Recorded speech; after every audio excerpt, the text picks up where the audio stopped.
y desde ya les agradezco a los expositores y a la moderadora por su tiempo. Muchas gracias, Santiago. Bueno, buenas tardes a todos. Primero quisiera agradecerle la invitación al doctor Samuel Ortiz y al doctor Santiago Capraro y a los organizadores del Seminario de Coyuntura y Estructura Económica de la Facultad de Economía por la invitación a moderar esta mesa. Bueno, primero quisiera reconocer el esfuerzo que han hecho por llevar a cabo las distintas sesiones. Me parece que son enriquecedoras y bueno, servirán para que justamente tengamos un espacio de diálogo en distintos temas de la economía entre muy distintos actores de forma multidisciplinaria y también multiinstitucional. Bueno, el día de hoy tenemos 2 presentaciones programadas. Efectivamente, la mesa ha sido denominada sobre política de ciencia y tecnología. En el marco de la presentación de los capítulos que han integrado en el libro La economía mexicana en un entorno global incierto, diagnósticos y alternativas, vamos a tener el día de hoy 2 presentaciones. La primera ponencia del doctor Juan Reyes Álvarez y de doctor Germán Sánchez, denominada Identificación de sectores estratégicos en el uso de tecnologías de la información y comunicaciones y su vínculo con el crecimiento económico en México, insumos para una política pública, y la de el doctor Mario Alberto Morales Sánchez y Héctor Díaz Rodríguez, quienes nos van a hablar sobre transferencia de recursos en el ámbito de la política científico y tecnológica, análisis de los fondos mixtos. Vamos a comenzar con esta última que he mencionado. Vamos a esperar a otro de nuestros presentadores a ver si le da tiempo de conectarse y llegar a tiempo para presentar y también unirse, si no, a la sesión de comentarios y preguntas. Bueno, quisiera decir que esta ponencia con la que iniciaremos a cargo del doctor Mario Alberto Morales y el doctor Héctor Eduardo Díaz. El doctor Héctor Eduardo, por distintas razones académicas, no podrá llegar a tiempo. Esperemos que en algún momento pueda al final conectarse. Sin embargo, pues le vamos a dar la palabra al doctor Mario Alberto Morales Sánchez, quien es profesor e investigador de tiempo completo en la Facultad de Economía de la UNAM, licenciado en Economía y especialista en Historia del Pensamiento Económico por esta misma universidad. Obtuvo la maestría en Economía y Gestión de la Innovación por la Universidad Autónoma Metropolitana y es doctor en Economía por la Universidad Nacional Autónoma de México y postdoctor por la UAM. Miembro del Sistema Nacional de Investigadores, nivel 1, y bueno, y ha trabajado ya desde hace tiempo distintos temas relacionados con la ciencia, la tecnología y la innovación en México. Alberto, te damos la bienvenida y te cedo la palabra. Tienes alrededor de 20 minutos para la presentación. Te avisaré un poco antes para que puedas ir cerrando si es que estás sobre el tiempo, pero adelante, no sé si vas a compartir pantalla. Sí. Ok. Sí. Ok. Bueno, muchas gracias, Marcela, por esta presentación. Y bueno, es un gusto para mí estar el día de hoy en este seminario, reunido con mis colegas, ¿no? Veo aquí muchos colegas queridos y quiero celebrar la posibilidad de seguir haciendo estas reuniones académicas a pesar de las condiciones difíciles que estamos viviendo por la pandemia. Y bueno, felicitar sobre todo a Santiago, a Samuel, a Roberto, que hoy no está aquí presente, pero que también forma parte de este esfuerzo, no solamente por esta sesión de seminarios que se han estado llevando en estas sesiones, sino también por el libro que ya mencionó Santiago, que es derivado de una iniciativa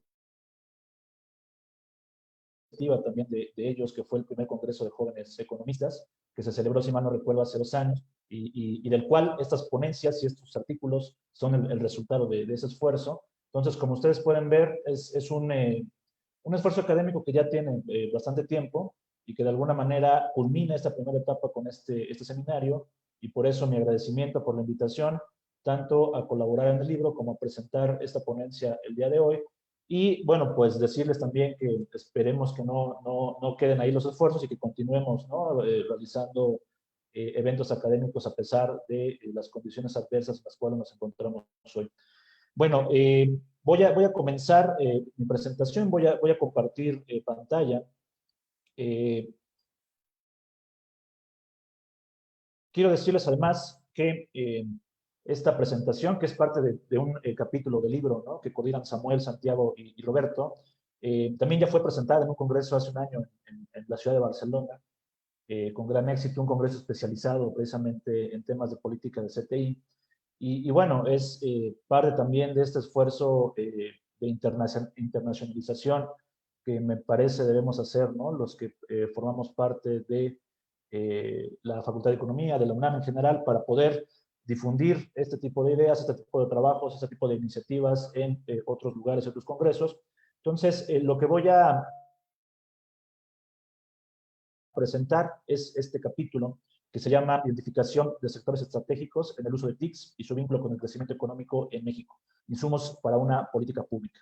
Y esta es una ponencia y un capítulo también del libro, como les comentaba, realizado por el doctor Héctor Eduardo Díaz Rodríguez, profesor de la Facultad de Economía, y por un servidor, ¿no? Desafortunadamente Héctor no pudo estar hoy con nosotros, pero bueno, este esfuerzo es un esfuerzo conjunto por parte de los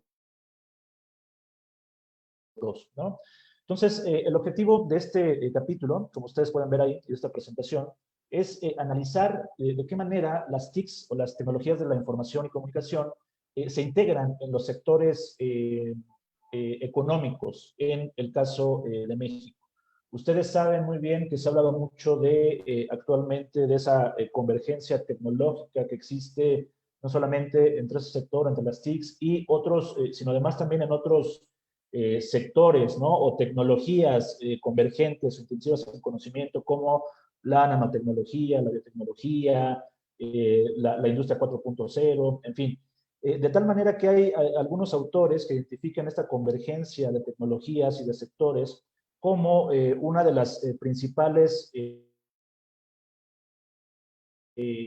fuentes de desarrollo económico potenciales, ¿no?, que ya están ocurriendo en algunos países del mundo, en países desarrollados sobre todo, pero que abren una ventaja potencial de incorporación a las economías dinámicas por parte de países como el nuestro, países como México, ¿no? Y entonces, en ese sentido, lo que a nosotros nos interesa es determinar cómo este sector de las TICs, que es de alguna manera como el sector más antiguo de estos sectores convergentes del cual les estoy hablando, porque surgió evidentemente antes, cómo este sector de las TICs ha logrado modificar o de alguna manera fusionarse, ¿no?, o transformar los sectores tradicionales de la industria mexicana en los últimos años. Un primer paso para transitar de esta fase de manufacturas tradicionales a la fase de desarrollo de nuevos sectores intensivos en conocimiento, lo que hemos visto en otros países es precisamente cómo el sector TICs es un ente articulador de los esfuerzos industriales en muchas industrias en aquellos países. Entonces, es el objetivo del trabajo. Y la hipótesis que hemos venido manejando es que el sector de las TICs, si bien ha impactado en los sectores industriales mexicanos, ha impactado de manera diferenciada. Y en realidad el uso de TICs no ha sido tan profundamente arraigado en la industria nacional, salvo por algunos pequeños sectores que no tienen todavía mucha atracción económica en este sector. Entonces, esto lo vamos a ver más adelante cuando veamos la metodología que utilizamos. Entonces, como les decía, el punto fundamental, es que no había puesto la presentación completa, pero ya la puse. El punto fundamental es determinar, ¿no?, si existe esta convergencia tan anunciada por algunos teóricos y algunos organismos internacionales entre las diversas tecnologías de vanguardia y los sectores tradicionales, industriales tradicionales, que de alguna manera determinarían, en teoría, una mayor productividad, de todos los factores en esos sectores tradicionales, y pues eso contribuiría con el bienestar y el desarrollo económico. Entonces, lo que a nosotros nos ha interesado estudiar desde hace ya bastante tiempo es cómo se desarrollan estos sectores emergentes en México. Hemos estudiado el caso de la biotecnología, en fin, hemos estudiado varios sectores de este tipo, pero en una idea de convergencia tecnológica. Lo que priva actualmente en los mercados tecnológicos, en los sectores intensivos en conocimiento, es el tema de la convergencia. Ya no se puede hablar de sectores tradicionales que van siguiendo, me refiero, por ejemplo, como la automotriz, el que ustedes quieran, ¿no? El textil, que van siguiendo una trayectoria lineal e independiente de los demás sectores económicos, sino que una de las características de estos sectores intensivos en conocimiento, y particularmente el de las TICs, es precisamente que su desarrollo implica una convergencia con otros sectores. Y en esa convergencia, algunos autores la llaman coevolución, no solamente los sectores intensivos en conocimiento hacen que los sectores tradicionales tengan mayor productividad, sino que al mismo tiempo esos sectores intensivos en conocimiento se complementan con las actividades industriales tradicionales. Y entonces esto es lo que en teoría genera un incremento en el valor agregado de los productos que se ofrecen, ¿no? O que se producen en un país específico. Entonces, esta discusión es una discusión, desde mi punto de vista, interesante, porque estamos hablando de un patrón de convergencia tecnológica que se basa en un patrón de desarrollo científico, ya no de alguna manera aislado, sino en un patrón científico que también tiene que ver con la convergencia de diferentes disciplinas en el ámbito académico, ¿no? Es decir, el desarrollo, por ejemplo, de la biotecnología o de las TICs implica también un background de conocimiento generado en las universidades, en centros de investigación, etcétera, que implica también la convergencia de saberes para poder desarrollar estas tecnologías. Pero entonces, el punto acá es poder tener una idea de cómo estas tecnologías de las TICs, como les decía, han impactado en el sector industrial en México. Y para poder hacer o para poder de alguna manera solventar la hipótesis que estamos planteando, trabajamos en dos niveles de análisis y con diferentes metodologías que ya hemos empleado también en otros trabajos. Entonces, en primer lugar, los insumos de información son las encuestas sobre el uso de las TICs que se realizan en los centros económicos, que realiza el INEGI a diferentes empresas, ¿no? En dos niveles básicos. El primero es en las 79 actividades, ¿no? Como subsector de nivel CIAN. En primera instancia vamos a aplicar un par de metodologías para establecer cómo se agrupan las variables a nivel de las 79 actividades industriales que determina el CIAN. Y en segundo lugar, para aplicar una metodología que se conoce como redes neuronales artificiales, lo hacemos a nivel subrama, ¿no? Que son 600 actividades industriales a nivel país. Entonces, estas metodologías y los resultados que vamos a tener utilizando estos insumos y las metodologías que les voy a explicar a continuación son complementarias y nos dan una idea de qué tanto las TICs han penetrado o han contribuido con el desarrollo industrial en el caso de México. Entonces, lo primero que construimos, como ustedes pueden ver acá, es una metodología que se conoce como análisis de componentes principales, que no es más que agrupar las múltiples variables que encontramos en las encuestas para poder determinar de alguna manera nodos, ¿no? De concentración de diferentes variables que expliquen el comportamiento de las empresas. Entonces, lo que hace esta metodología es establecer componentes, es decir, reducir la variedad, ¿no? O el número de variables que se tienen en una encuesta, reducirlas y agruparlas de tal manera que se agrupan de acuerdo a diferentes características que tiene cada una de las variables, y lo que hacemos es ya no trabajar con un conjunto amplio de variables, sino con pocos componentes que explican la mayor parte de la varianza en el comportamiento de las empresas.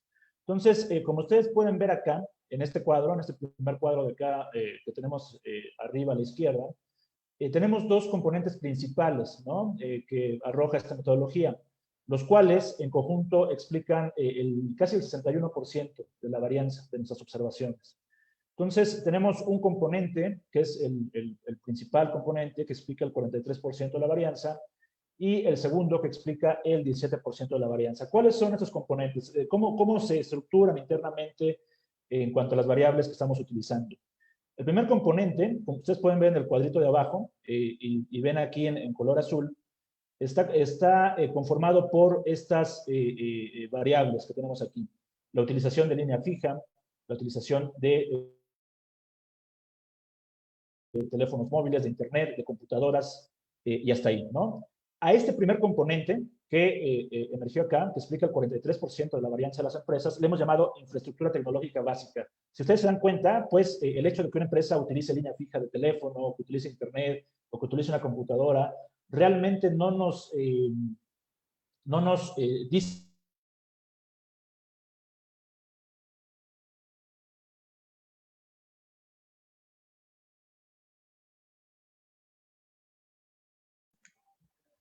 Parece que estamos teniendo algunos problemas con la conexión de Alberto.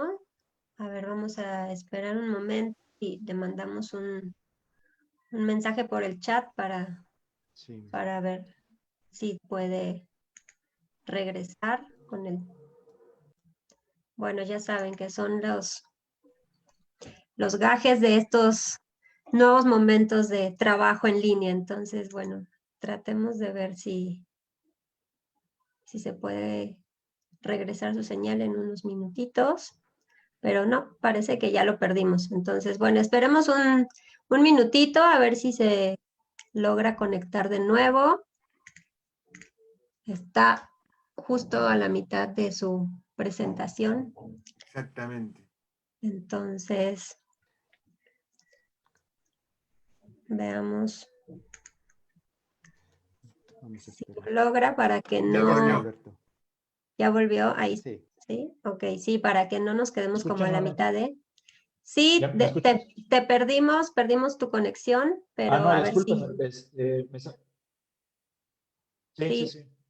Sí, se me entonces, perdió la adelante. conexión. Disculpen, me mandó un mensaje de inestabilidad. Lo que voy a hacer es apagar mi cámara para ver si tengo menos problemas de conexión, porque me está diciendo que tengo mi conexión inestable. Entonces voy a apagar Perfecto. mi cámara momentáneamente, ¿sí? Bueno, ok. Entonces, sí me escuchan, ¿verdad? Sí, perfecto. ¿Me escuchan? Sí, ¿Sí me escuchan? ¿Me escuchan? sí, te escuchamos. Ok, perfecto. Bueno, entonces les comentaba que el segundo componente que tenemos acá, que explica el 17% de la varianza en nuestras observaciones, está conformado por variables que son un poquito más sofisticadas en cuanto al uso de tecnologías de la información, como es el software, el uso de la nube y el uso de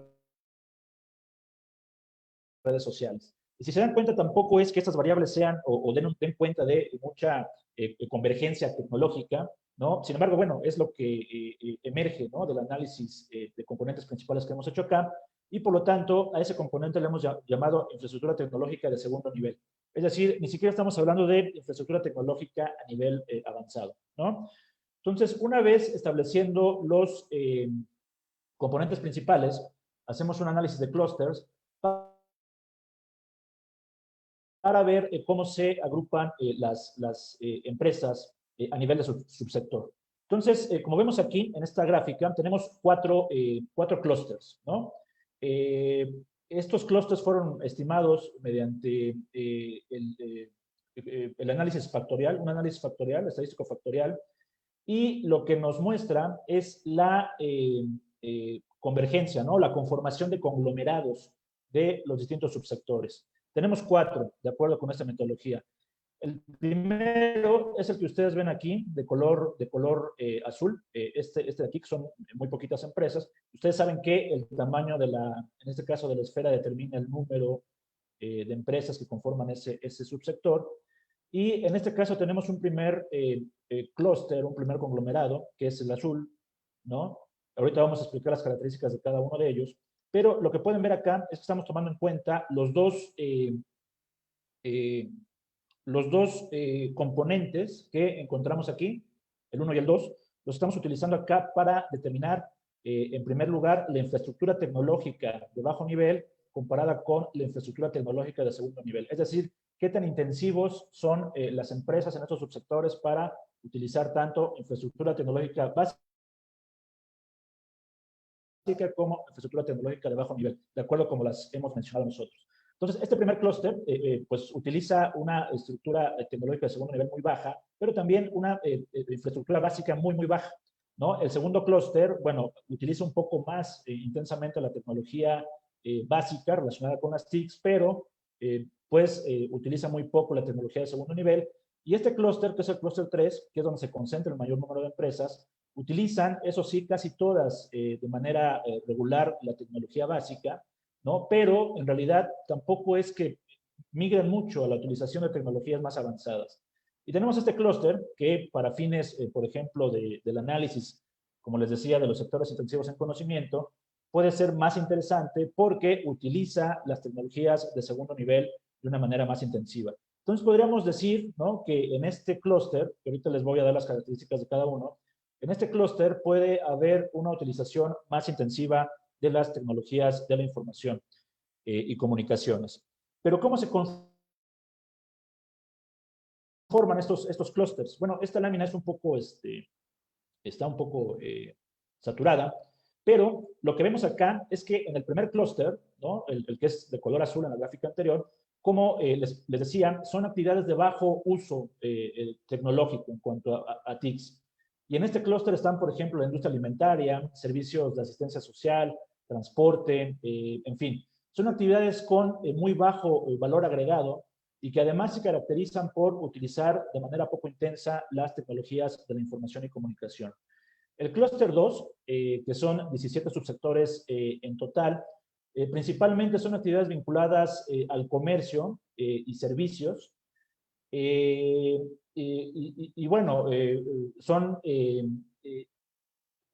actividades que se encuentran, como dice acá, por debajo del promedio nacional en cuanto a la generación de valor agregado. Es decir, son actividades que también tienen bajo valor agregado y que también se caracterizan por tener un uso intensivo muy bajo de las TICs de segundo nivel, como las hacemos de las empresas, ¿no?, del sector industrial en México. Y el clúster 3 es el clúster más numeroso en cuanto a actividades, representa el 51 subsectores y usan infraestructura tecnológica básica de manera generalizada, pero tienen todavía limitado uso de tecnología de segundo nivel. Este grupo concentra el 28% de las empresas en México y, sin embargo, genera el 57% del empleo, ¿no? Y tiene una participación del 77% del valor agregado. Y finalmente, el cuarto clúster, que es el de color rosa, es el que concentra las actividades más intensivas en el uso de las tecnologías de información y comunicación y no solamente utiliza las tecnologías básicas, sino también el uso de software, que puede ser software más o menos especializado, en fin, redes sociales, no digamos, para socializar, sino como una forma de promoción, como una forma de hacer algunas actividades de comercialización, etcétera. Entonces, sin embargo, tienen un muy bajo valor agregado y generan un bajo nivel de salario, ¿no? Perdón, de empleo. Aquí esto se resume en este cuadrito. El primer clúster, bueno, ya me están informando que me quedan 5 minutos. Bueno, el primer clúster representa a 5 subsectores, representa 5.9 de las unidades económicas del país. Los ingresos totales que tienen es de 6.7 y el valor agregado de 0.8 y genera el 7.1% del empleo. Entonces, este primer software que no utiliza de manera intensa las tecnologías de la información, en realidad tiene una muy poca participación en el porcentaje total del valor agregado de las industrias del país. El segundo clúster, que representa 17 subsectores, es el más numeroso en cuanto a empresas, tiene el 63.5 de las empresas, pero si ustedes se dan cuenta, también representa un bajo valor agregado. Solamente, perdón, acá, un bajo valor agregado, solamente el 13%, esas 63.5 5 empresas representan, en términos de valor agregado, solo el 13% a nivel nacional, ¿no? Y, bueno, genera también ingresos totales muy bajos, que es el 11.3%, y emplea el 31.8% genera el 38.1% de empleos. El tercer clúster es el más numeroso en cuanto a subsectores, ¿sí? Y aunque no son tantas unidades económicas, representa el 80% de los ingresos totales de la industria en el país. Y genera también el 76% del valor agregado y el 57% del empleo. Eso quiere decir que es el clúster más importante en términos de las variables aquí analizadas, aquel que, como les decía, usa intensamente la tecnología básica, pero todavía no alcanza a migrar 100% a la utilización de tecnologías superiores. Y finalmente el cuarto nivel, pues como les decía, es un clúster muy pequeñito, solamente tiene 6 subsectores, 3% de los ingresos totales y solo el 2.5% de valor agregado. Es decir, en términos porcentuales, es mucho más pequeño que el clúster 1, que casi no utiliza tecnologías. El clúster 4, que es el más intensivo en el uso de tecnologías, en términos de unidades económicas, valor agregado, ingresos, empleo, pues en realidad no tiene un despunte muy importante. Entonces, se me está terminando el tiempo. Solamente quiero decirles que una vez habiendo desarrollado estas metodologías, desarrollamos esta otra que se llama redes neuronales artificiales, que es una tecnología que utiliza una gran cantidad de información para determinar cuáles son las variables que explican también la varianza de nuestras observaciones.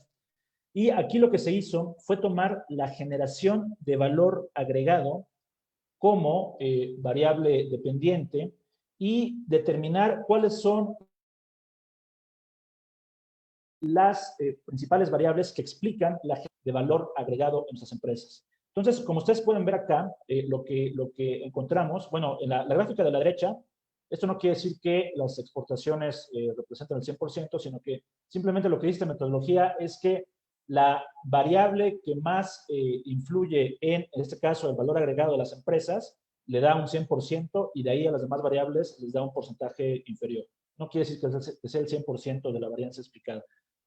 Entonces, las diversas actividades económicas las ponderamos en función del nivel de empleo, porque el tamaño de las diferentes actividades es muy dispar, es muy disímil, las ponderamos en nivel de empleo. Entonces, lo que encontramos es que el valor agregado de las empresas en general se explica, o sea, la generación de mayor valor agregado se explica por la variable de exportaciones. Es decir, aquellas empresas que están ligadas con el sector internacional, con el comercio internacional, son las que generan mayor valor agregado. En segundo lugar, la segunda variable que más impacta a la generación de valor agregado es el acervo de TICs, precisamente de las tecnologías de información y comunicación. Aquellas empresas que utilizan mayor cuantía de este tipo de tecnologías, pues de alguna manera también generan mayor agregado. En tercer lugar, el uso de telecomunicaciones. En cuarto, las remuneraciones. Y en quinto lugar, la productividad laboral, ¿no? Entonces, esto nos da una idea para saber, y con esto quiero terminar porque creo que ya me estoy pasando del tiempo. Esto nos da una idea para poder determinar que el uso de TICs, si bien no está de alguna manera generalizado en la industria nacional, su utilización El como mall ventana pa' eso de la psicotapa por se hizo la boobie y el booty dio la activa a todas sus amigas con un col.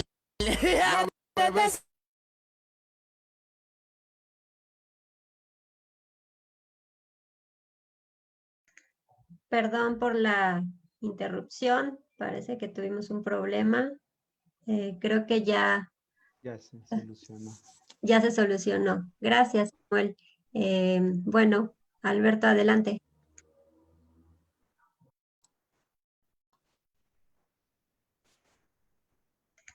¿Nos escuchas, Alberto? Creo que tienes silenciado tu micrófono. Ok, ya. Sí, ya me escuchan, ¿verdad? Ya, listo. Ok, bueno, simplemente les digo que para concluir en un minuto, para no extenderme más en el tiempo, lo que podemos ver en este trabajo es que el uso de las TICs como una tecnología convergente no ha sido completamente utilizado o explotado por la industria nacional. Todavía hay un largo camino por recorrer en la convergencia tecnológica, por lo menos en cuanto a la utilización de TICs por parte de la industria. Ya no hablemos de otras industrias intensivas en conocimiento, como la nano, la bio. Particularmente en términos de TICs, todavía falta mucho camino por recorrer, pero lo que se muestra, por ejemplo, en esta última metodología que les presentamos acá, es que aquellas empresas que se vinculan con el comercio, que se vinculan al exterior y utilizan esas tecnologías de forma intensiva, tienden a generar mayor valor agregado que aquellas que no lo hacen. Esto nos lleva a pensar que una política pública adecuada para fomentar el crecimiento del sector industrial y, por tanto, el desarrollo económico del país es generar, bueno, sí una política industrial general, pero también lineamientos de política particulares para ayudar a las empresas a que tengan mayor uso intensivo de la tecnología. En este caso particular, uso intensivo de las tecnologías de información y comunicación, lo cual puede ser una cuestión muy general, pero importante. De momento todo será hackeado. Parece que estamos teniendo otro problema. Bueno, lo sentimos, perdón, ya saben que son las cosas que surgen ahora cuando usamos las plataformas y Sí. está abierta la entrada al público. Te damos un minuto, Alberto, para que cierres, pero una disculpa. Con eso termino. Ya no quiero abusar más del tiempo. Bueno, se puede comentar algunas cosas después, pero con eso termino. Muchas gracias por la invitación y por la presentación el día de hoy. Muchas gracias, Alberto, por ajustarte al tiempo y bueno, nada, pues para todos una disculpa y ya saben.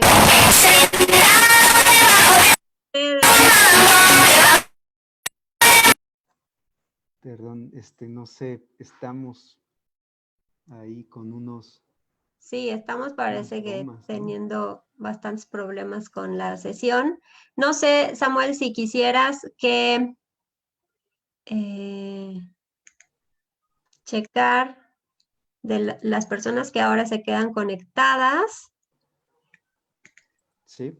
Lo que creo que sería conveniente es no dejar participar a más personas, dadas las cuestiones, y seguir con los que ya estamos presentes y con el Facebook. Y después, igualmente, la sesión se subirá a YouTube. Perfecto. Bueno, esperemos no volver a tener problemas. Voy a dar, y sí, bueno, nada, ya saben, lo tratamos de solucionar en el momento, estamos teniendo la sesión en vivo, entonces son las cosas que suceden. Gracias, Alberto, por tu presentación. Ahora le vamos a dar la palabra a el doctor Juan Reyes Álvarez, quien es profesor de tiempo completo adscrito a la Benemérita Universidad Autónoma de Puebla. Él es doctor en Ciencias Económicas por la Universidad Autónoma Metropolitana. Sus principales líneas de investigación son el cambio tecnológico, la vigilancia tecnológica, comercialización de la tecnología y problemas de desempleo tecnológico. La ponencia que presentará el día de hoy es en conjunto con el doctor Germán Sánchez Daza, quien también es profesor investigador de la Benemérita Universidad Autónoma de Puebla y profesor también del posgrado de la Facultad de Economía. Yo me disculpo antes porque dije los nombres de las presentaciones al revés, pero ahora sí vamos a tener la presentación denominada Transferencia de Recursos en el ámbito de la política científica y tecnológica, análisis de los fondos mixtos. Igualmente, Juan, te agradecemos mucho tu participación. Te damos la palabra, tienes 20 minutos, te haré llegar un recordatorio previamente. Y bueno, en dado caso de que tengamos algún tipo de problema como los que hemos tenido, pues paramos y tratamos de continuar la sesión. Entonces, adelante, Juan, si vas a compartir pantalla. Ok, muchas gracias, Marcela, por la presentación. Y bueno, también agradecer, ya me sumo a los comentarios que había hecho Alberto sobre pues el trabajo que han hecho, que están realizando por parte del seminario. Agradezco especialmente al doctor Samuel y también a Santiago, bueno, como de este seminario, ¿no?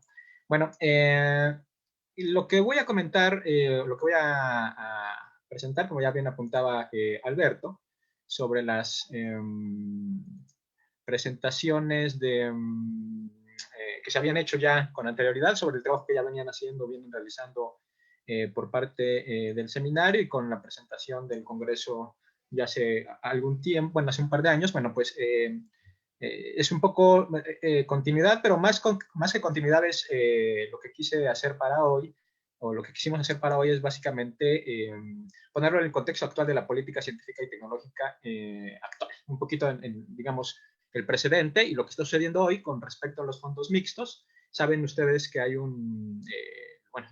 la mayoría de los que se dedican a ciencia y tecnología en México, pues el tema está en discusión hoy, algo que podría decirse de discusión, porque sino más bien también está digamos, en términos de la política nacional, ¿no?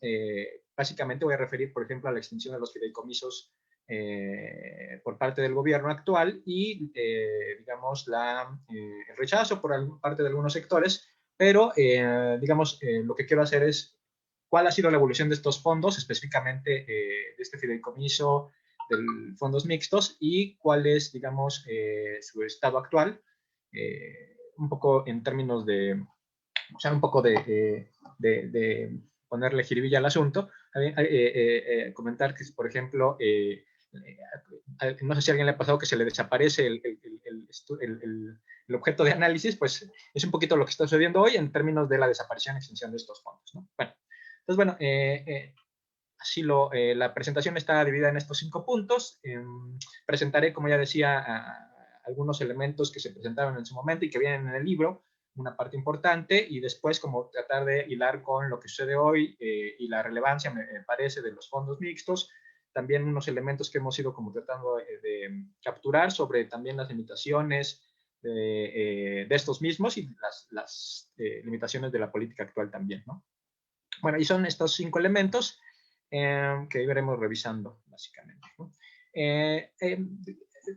Voy a ser muy breve, en su momento hablamos más de esto, pero habría que enfatizar que la política de ciencia y tecnología en los últimos 20, 30 años en América Latina, y no solo en América Latina, sino en el mundo, pues ha estado vinculado a dos perspectivas generales, bueno, a una perspectiva principalmente que tiene que ver con la idea de las fallas de mercado, ¿no? Con que, pues, reparar esas fallas de mercado, y el mercado tecnológico pues, es un mercado en el cual se presentan en términos económicos o conceptualmente se dice externalidades, ¿no? Y entonces el Estado tiene que intervenir para arreglar esas externalidades. El caso muy evidente es en el caso del mercado tecnológico, de la innovación, por ejemplo, y un poquito acusaba esto ahorita, me parece, ahí iba, me parece, Alberto, ¿no? En términos de infraestructura, etcétera, ¿no? Ahora, el otro elemento que me parece que es complementario es con la visión, la conceptualización de los sistemas nacionales de innovación y la conceptualización de la triple hélice, que me parece que van digamos, si bien es cierto, tienen diferentes fuentes, van a la par, ¿no? Entonces, o han convergido, ¿no? Convergen en algún momento. Y con esto queremos decir que las políticas de ciencia y tecnología en los países, y en el caso de México, hasta hace poco, pues no es que sea negro o blanco, sino más bien me parece una combinación de estos, al menos estos 2 elementos, y hoy ya es también otra, o se perfila otra cosa, ¿no? Entonces, bueno, no haré, es simplemente esta visión, y de la que queremos partir también, porque también hay una visión, ¿no? De la cual, en esos términos, queremos partir en el sentido de que sabemos, ¿no? Que tienes... Hoy está en el debate, digamos, el asunto de de la corrupción, por ejemplo. Pero queremos hacer un poco más énfasis en el sentido de que hay un elemento conceptual, académico, de política de ciencia y tecnología antes de la corrupción, y que nos parece que eso nos da un eje también para poder debatir también a veces, ¿no? Bueno, los números generales de ciencia y tecnología, ya sabemos, a lo mejor es donde me voy a parar con menos tiempo. Los números generales de ciencia y tecnología en México ya sabemos que son no son muy alentadores, ¿no? Ya es como lo que tenemos muy bien sabido en términos de cuánto invertimos, si invertimos poco, que el que invierte más en México y en América Latina y en los países en desarrollo son el Estado, ¿no? Básicamente, más que los privados, ¿no? Pues bueno, eso es un poquito lo que ya sabemos, es poco lo que invertimos en investigación y desarrollo, es de lo que partimos, ¿no? No voy a tener demasiado acá. Lo que sí quiero nada más como enfatizar es que en México, a partir de 2007, más o menos, ya tomando en cuenta una política, un sexenio específico, pues los gastos de inversión privada se fueron digamos, reduciendo, o más bien no se fueron incrementando. Sin embargo, el gasto en investigación y desarrollo, en ciencia y tecnología, por parte del Estado se fue incrementando, ¿no? Entonces, ahí hay diversas como visiones también acerca de que pues hay una sustitución en términos de la inversión que debería ser la iniciativa privada con respecto al Estado. Y eso tiene que ver con una visión de política. Por eso es un énfasis. Antes de llegar, que sí es importante el problema de la corrupción, queremos acusar que también, bueno, acusar o recalcar que hay una visión de política acerca de la participación del Estado en estos rubros específicamente. No hay un desplazamiento, o más que desplazamiento, un alza en la inversión, pero también un stop de la inversión de la parte privada, ¿no? Hay otro elemento que queremos, la distribución del gasto. Vamos bajando de nivel. El segundo elemento tiene que ver con que hoy se habla mucho del CONACYT, ¿no? De la función del CONACYT. Sin embargo, habría que ponerlo en estos términos. De lo poco que invertimos, poco es lo que realmente el CONACYT, digamos, utiliza, gestiona y decide sobre el presupuesto, ¿no? Entonces, si ya sabemos que partimos de un gasto muy endeble en México, en América Latina, el CONACYT tiene, digamos, las manos atadas en términos de presupuesto, y eso es muy importante, ¿no? Porque al fin del día las cosas se mueven con dinero al fin del día. Entonces, y también en términos legales, que aquí no subrayaremos mucho, en términos de la legislación, específicamente en términos de política nacional, porque sigue siendo un consejo, porque tiene también ahí, digamos, poco margen de maniobra en términos de decisión, ¿no? Ahora, el segundo elemento que queremos como subrayar esto del presupuesto del ramo 38, ya bajando a CONACYT. CONACYT es digamos, el encargado, el gestor de este ramo 38 en cuanto al presupuesto gubernamental, y lo que tenemos es básicamente, pues, a partir de 2014, una reducción de ese presupuesto y un poco una elevación a partir de 2017. Subrayo estos 3 años, ¿no? 2019, el fin del sexenio anterior, y esto es en términos reales, ¿no? Entonces, en términos reales, y un detenimiento, o más bien respecto al año pasado. Este ya es, 2021 se hizo con respecto a la tasa de inflación esperada, que se espera que sea del 3%, etcétera, etcétera, ¿no? Entonces, bueno, es un poquito ver cómo se está moviendo a lo largo del tiempo el presupuesto, y de lo que hablaremos seguramente casi al final. Lo quería poner ahora, ¿no? Y bueno, ¿qué son las tendencias? Básicamente lo que ya he venido mencionando: poco gasto de investigación y desarrollo, mayor participación del gasto público que del privado, y con así poca participación en este gasto, ¿no? Esos márgenes de maniobra. Hablaré más de esto del ramo 38 casi al final, un poco uniéndolo con la política o la tendencia actual de la política del gobierno actual. Bueno, entonces los FOMICs, vamos a hablar de ellos, ¿no? Hay una larga historia en términos de política, ciencia y tecnología en México. Las primeras políticas se inician, o ya como más específicas, tienen que ver con los años 40, con desarrollo regional, tienen que ver con esta descentralización de las actividades, no solo en ciencia y tecnología, o lo que se acusaba en ese momento, ¿no? Sino fue hasta el 76 con algunos programas ya muy específicos, ¿no? Que buscaban siempre la descentralización en búsqueda de un federalismo, esta discusión ya larga, ya vieja, pero que al fin del día ha de sido determinante para cómo estamos funcionando hoy, ¿no? En México y específicamente, ¿no? Y bueno, y solo voy a hacer un poquito de énfasis en términos de esta idea de los años 90, en las cuales empiezan a aparecer como programas mucho más específicos con respecto al desarrollo regional, en este caso al programa de sistema de investigación regional, que es un poquito lo que le antecede a esta idea de los fondos regionales para ciencia y tecnología, ¿no? Este sistema de investigación regional, que lo que buscaba era regiones más que entidades Es interesante esa visión, un poquito, que acusaba un poco más a la investigación. Estaba más fundamentado en la investigación básica, en contraposición de lo que fue sucediendo con los fondos mixtos, o lo que pareciera que ocurre con los fondos mixtos, que es el traspaso a la ciencia aplicada, y eso es un poquito también recalcar esas visiones que se van a lo largo de los políticas de ciencia y tecnología, ¿no? Acusaba una más búsqueda de resolver problemas regionales con los diferentes, se crearon instituciones regionales más que sobre entidades. Habían 4 o 5 estados por cada,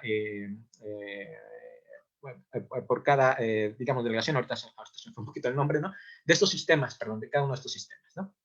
O subsistemas. Y bueno, lo interesante es que había una participación no solamente del gasto estatal, de CONACYT, sino de otras agencias, ¿no? Que podían ser no gubernamentales, etcétera, hasta privados, ¿no? Entonces, bueno, esa fue una experiencia. Aquí están los diferentes subsistemas, ¿no? Que eran varios, diversos, y que, bueno, hoy acusan contra, o más bien es la diferencia entre términos de los sistemas estatales que tenemos hoy, ¿no? Todavía.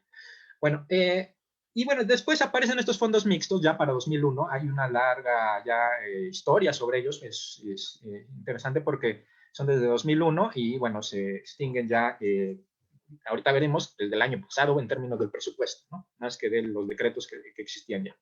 Entonces, bueno, algo interesante y de lo que se empezó, y nosotros ya planteamos a partir de hace 2 años que se tuvo este congreso, ¿no? que se realizó por parte de los organizadores, ¿no? Del seminario, es que ya en ese momento, bueno, más bien lo que planteamos era que habían una transición en la forma en cómo se desempeñaban estos fondos y cómo se distribuían. Eran fondos básicamente en las cuales primero habían muchos proyectos y a cada uno de esos proyectos principalmente se les asignaba, pues, digamos, se dispersaba el recurso, ¿no? Sin embargo, digamos, a la mitad de la vida de estos fondos, pues lo que fue ocurriendo básicamente es que cambió, digamos, la estrategia de esta política. La estrategia fue, o la visión fue tratarlos de hacer, entre comillas, más eficientes en términos de que fueran pocos proyectos, pero con más presupuesto, ¿no? Una característica, y eso empezó a transformar también en qué se invertía, ¿no?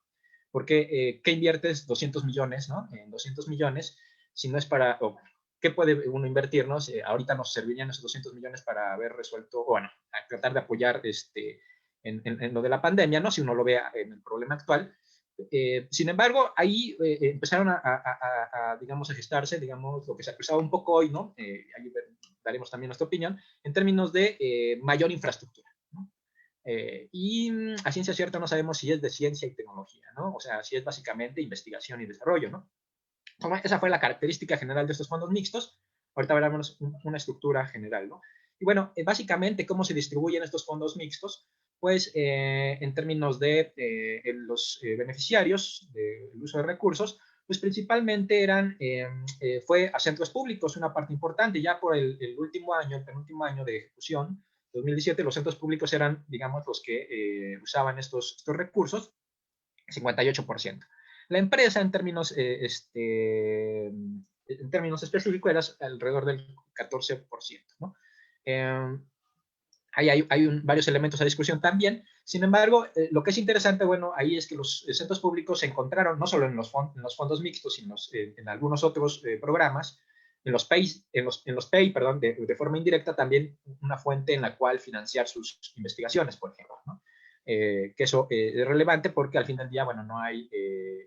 algunos empiezan a encontrar salida en la venta de servicios, algunos empezaban a ver un horizonte al menos hace 2 años, me parece. Sin embargo, pues sus recursos o siempre están a expensas del gasto público, del gasto gubernamental, ¿no? Entonces, bueno, eso hay que ponerlo ahí, ¿no? Sus investigaciones, ¿no? Y el otro, lo que se acusaba, o que se acusa hoy también, un poquito ya tratando de hilar con lo que sucede hoy, ¿no? Es la concentración de los ingresos, que me parece eso también es un poco, si bien es cierto, es importante, es algo que en una economía, vamos a decirlo también, que se mueve en estas tendencias, pues también hay una tendencia, ¿no?, a la concentración, ¿no? Obviamente aquí es el gasto público, es el gasto estatal, y hay que ponerlo en ese orden también, ¿no? Tenemos 2 años, 2005 y 2014, y de 2002 a 2017, por varios motivos ahí se nos quedaron esas dos gráficas, ¿no? Sin embargo, lo que se puede reflejar es que 4, 5, 6 entidades pues mantienen alrededor del 35-40% del gasto de los fondos mixtos. Los fondos mixtos, no hablé mucho de eso, cómo funcionan, ¿no? Voy a ser muy sintético. Los fondos mixtos son operados, determinados principalmente por los consejos estatales de ciencia y tecnología. Abren una convocatoria regularmente. Esa es la tendencia general, no todos, porque son básicamente, se puede decir, autónomos. Hay una comisión, una dirección técnica y una dirección administrativa, y la dirección técnica evalúa las necesidades propuestas a veces por, digamos, del gobierno, ¿no? Hay un comité en el cual se evalúan en qué se necesita invertir, cuál es el presupuesto y cuáles serían las participaciones del CONACYT, porque no todo viene del CONACYT, unos básicamente vienen a la par, en la mayoría de los casos, de CONACYT y los consejos estatales, pero no más. Regularmente aquí en los FOMICs, a diferencia de otros fideicomisos de los que se ha hablado mucho en el último medio año, hay privados. Aquí no, en los fondos mixtos regularmente no aparece la iniciativa privada, pero sí aparece en la decisión de cómo invertirlos, hacia dónde van, qué se necesita invertir, etc., ¿no? Entonces, pero no es lo único, también habrá que decirlo. Y esto va a variar, digamos, entre los diferentes consejos estatales. La decisión va a ser, digamos, diferenciada en ese sentido. La dirección la deciden, o la forma, la dinámica la decide cada estado, lo podemos decir. Sin embargo, el presupuesto regularmente viene estado y federación, o CONACYT y consejos estatales, ¿no? Y bueno, aquí voy a hacer solamente alusión para recalcar la problemática. Una de las problemáticas actuales tiene que ver con, en el caso del Estado de Puebla, de lo que hablamos en su momento ahí en el libro, y tiene que ver con la misma tendencia, ¿no? Los montos totales y los montos promedios por proyectos, ¿no? Sigue esta misma tendencia. Aquí subrayo en el caso de 2013. En el caso de 2013, básicamente, hay 200 millones de pesos para un solo proyecto, que fue un centro de capacitación para Audi, ¿no? O sea, así lo podemos decir en esos términos, pero que iba a ser gestionado por la Universidad Tecnológica de Puebla. Entonces, pero está, digamos, a un lado de la planta, ¿no? Y para entrenamiento de personal de esa misma planta, ¿no? Entonces, eso, en esos términos está, así funciona, no estamos diciendo como acusando algo, sino así funciona básicamente. Y pues se pueden dar dando cuenta que los parámetros en términos de que inviertas 200 millones de pesos para ciencia y tecnología en un sector, digamos, maduro, con una empresa que tiene para invertir, tiene esa capacidad de inversión, pues nos parece, por eso usamos el concepto de transferencia de recursos en su momento, ¿no? Nos empieza a parecer más una transferencia de recursos que, digamos, un incentivo a la investigación y el desarrollo, ¿no? Por ejemplo. Y bueno, es básicamente un poquito la misma tendencia, ¿no? Sobre de quién está usando esos recursos en términos de beneficiarios, ¿no? Obviamente aquí es la Universidad Tecnológica de Puebla, pero digamos, bajo otros tintes en quién está siendo básicamente ya el usuario específico de esos elementos. Se acusa básicamente, pues, el mayor empleo, ¿no? Por ejemplo, justificar el empleo, ¿no? Bueno, pero si la política es de ciencia e investigación, de ciencia y tecnología, bueno, no sé, ahí hay cosas que ya no son tan tangenciales, nos parece.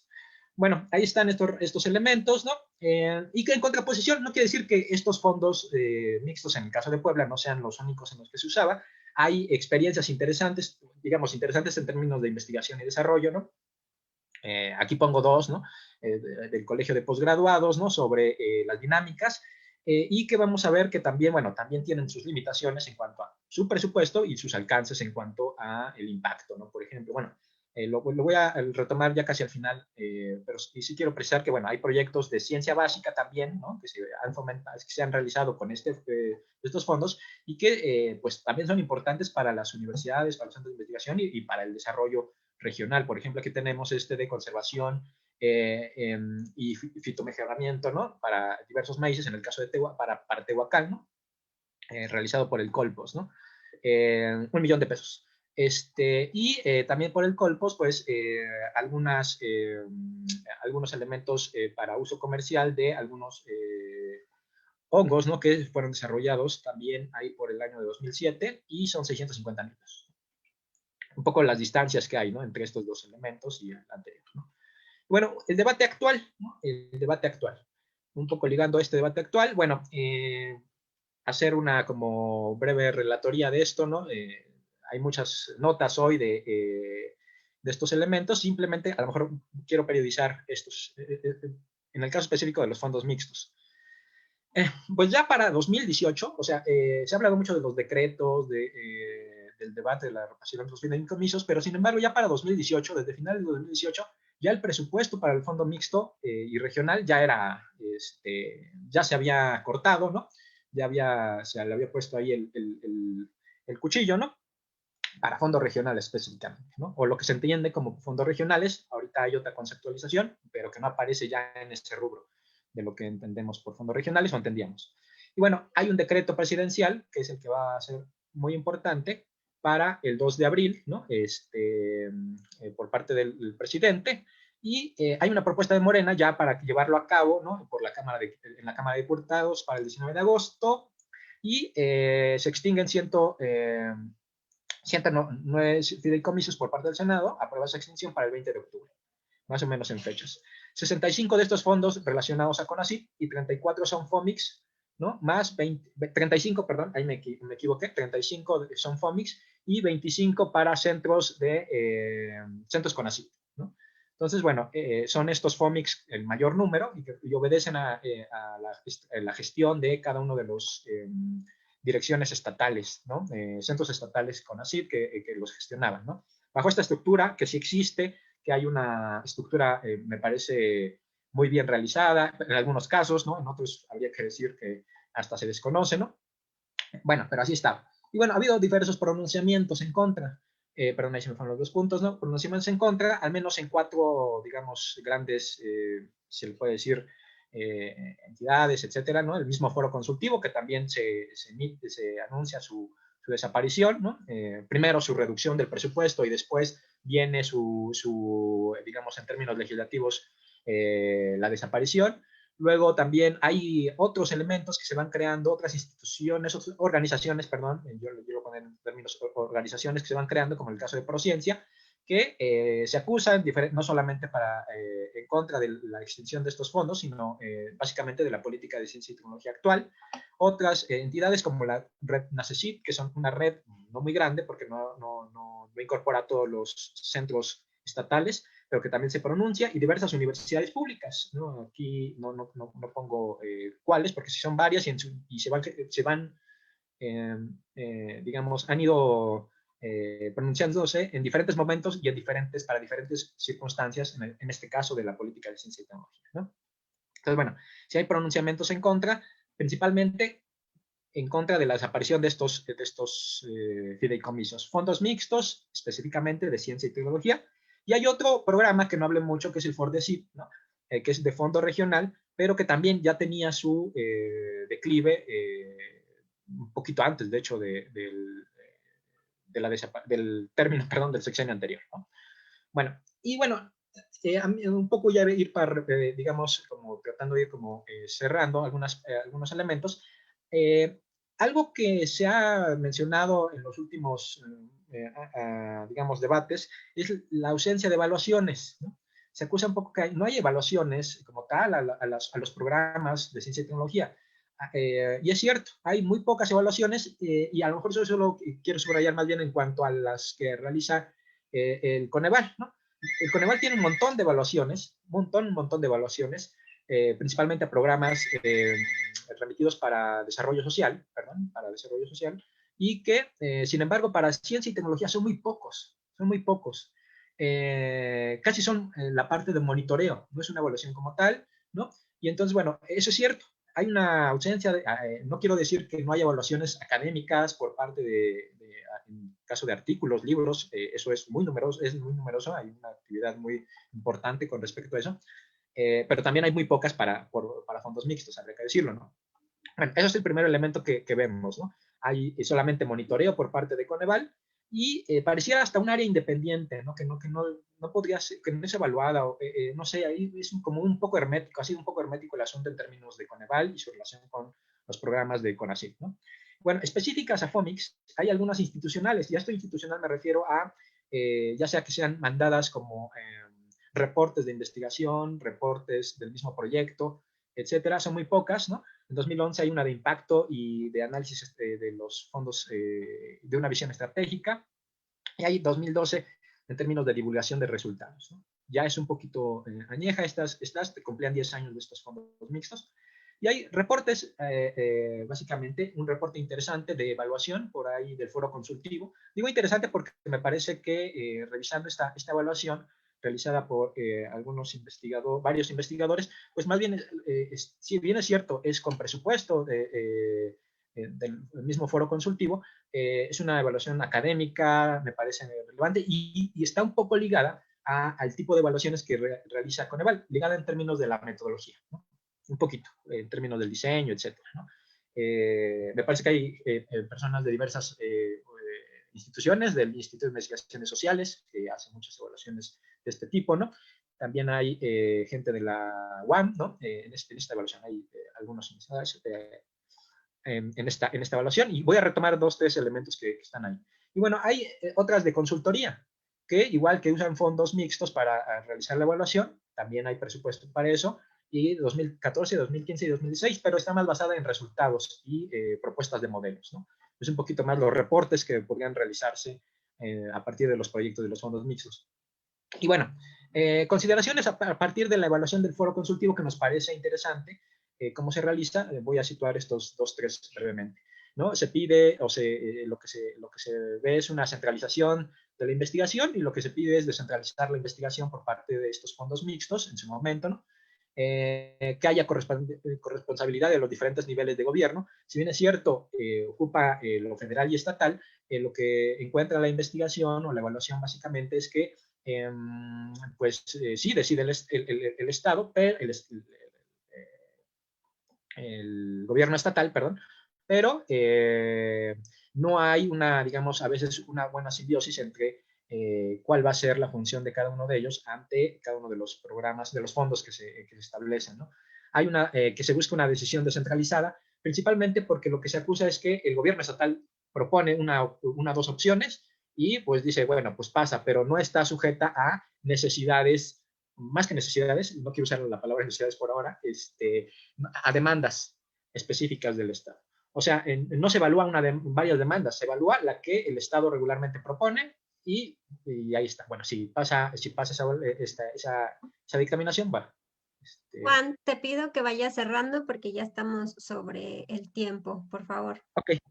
Y bueno, un concepto que usa ahí la evaluación es ciencia aplicable y no aplicada, por ejemplo, es un concepto que está ahí en CTS, ¿no? Y que acusa un poco que una parte de las investigaciones que se hacen aquí no pasan a los usuarios, o no pasan a desarrollarse ya en términos de empresas, sociedad, gobiernos, ONGs, ¿no? Se realiza una investigación y ahí quedó en cuestión de los fondos mixtos, ¿no? Es un poquito de lo que acusan.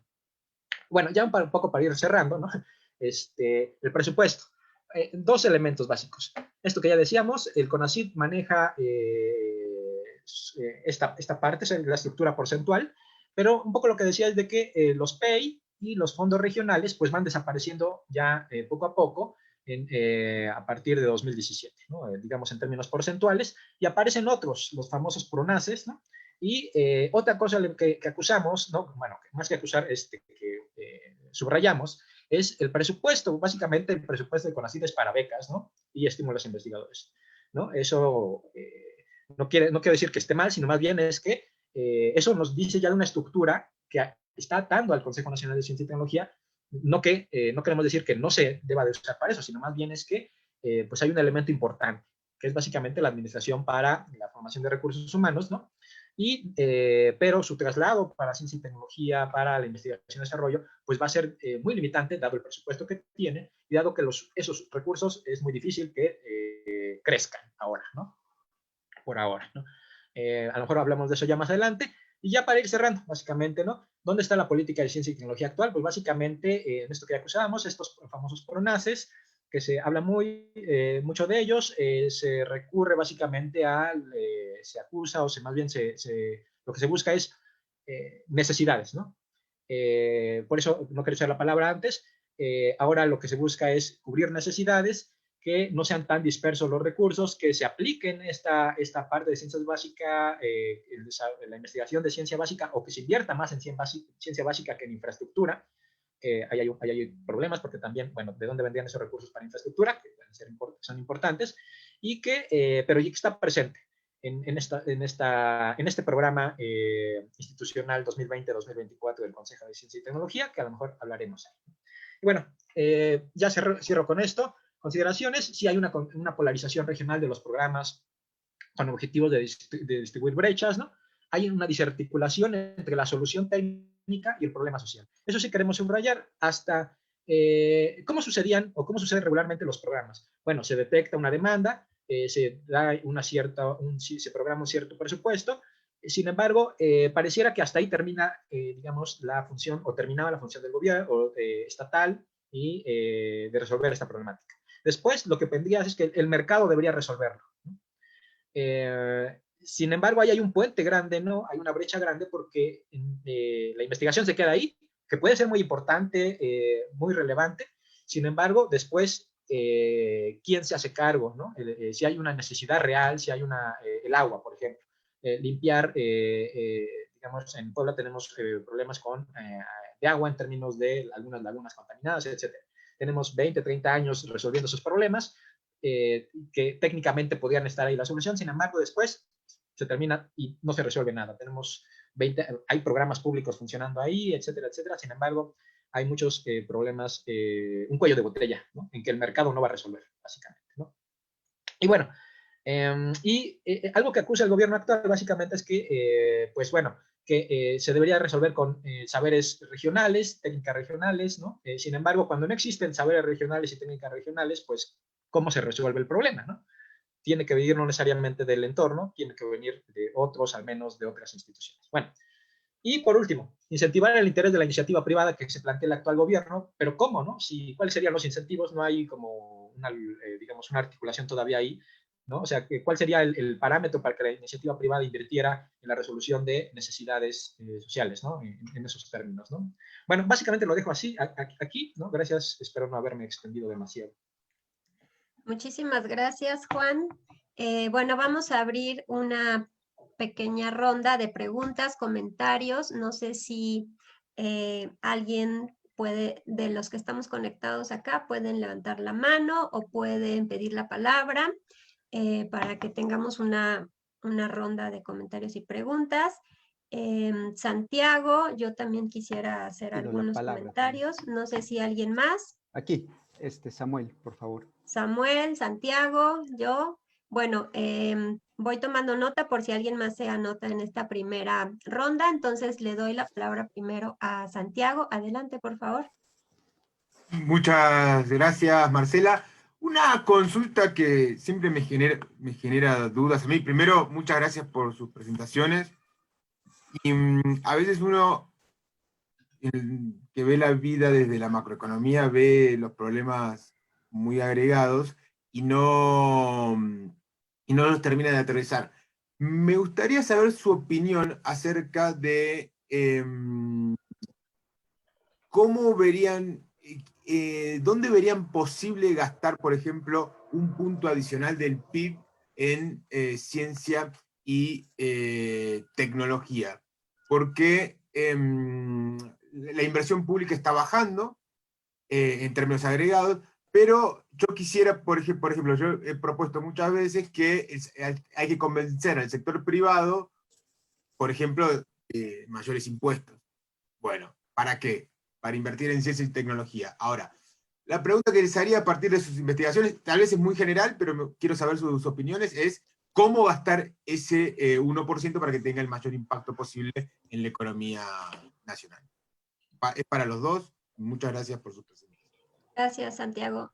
Adelante, Samuel, por favor. Sí, pues agradezco mucho las presentaciones, muy interesantes, ¿no? O sea, para esta primera ronda, quisiera preguntarle al doctor Alberto, un tema ahí en términos metodológicos. Estos resultados, ¿verdad?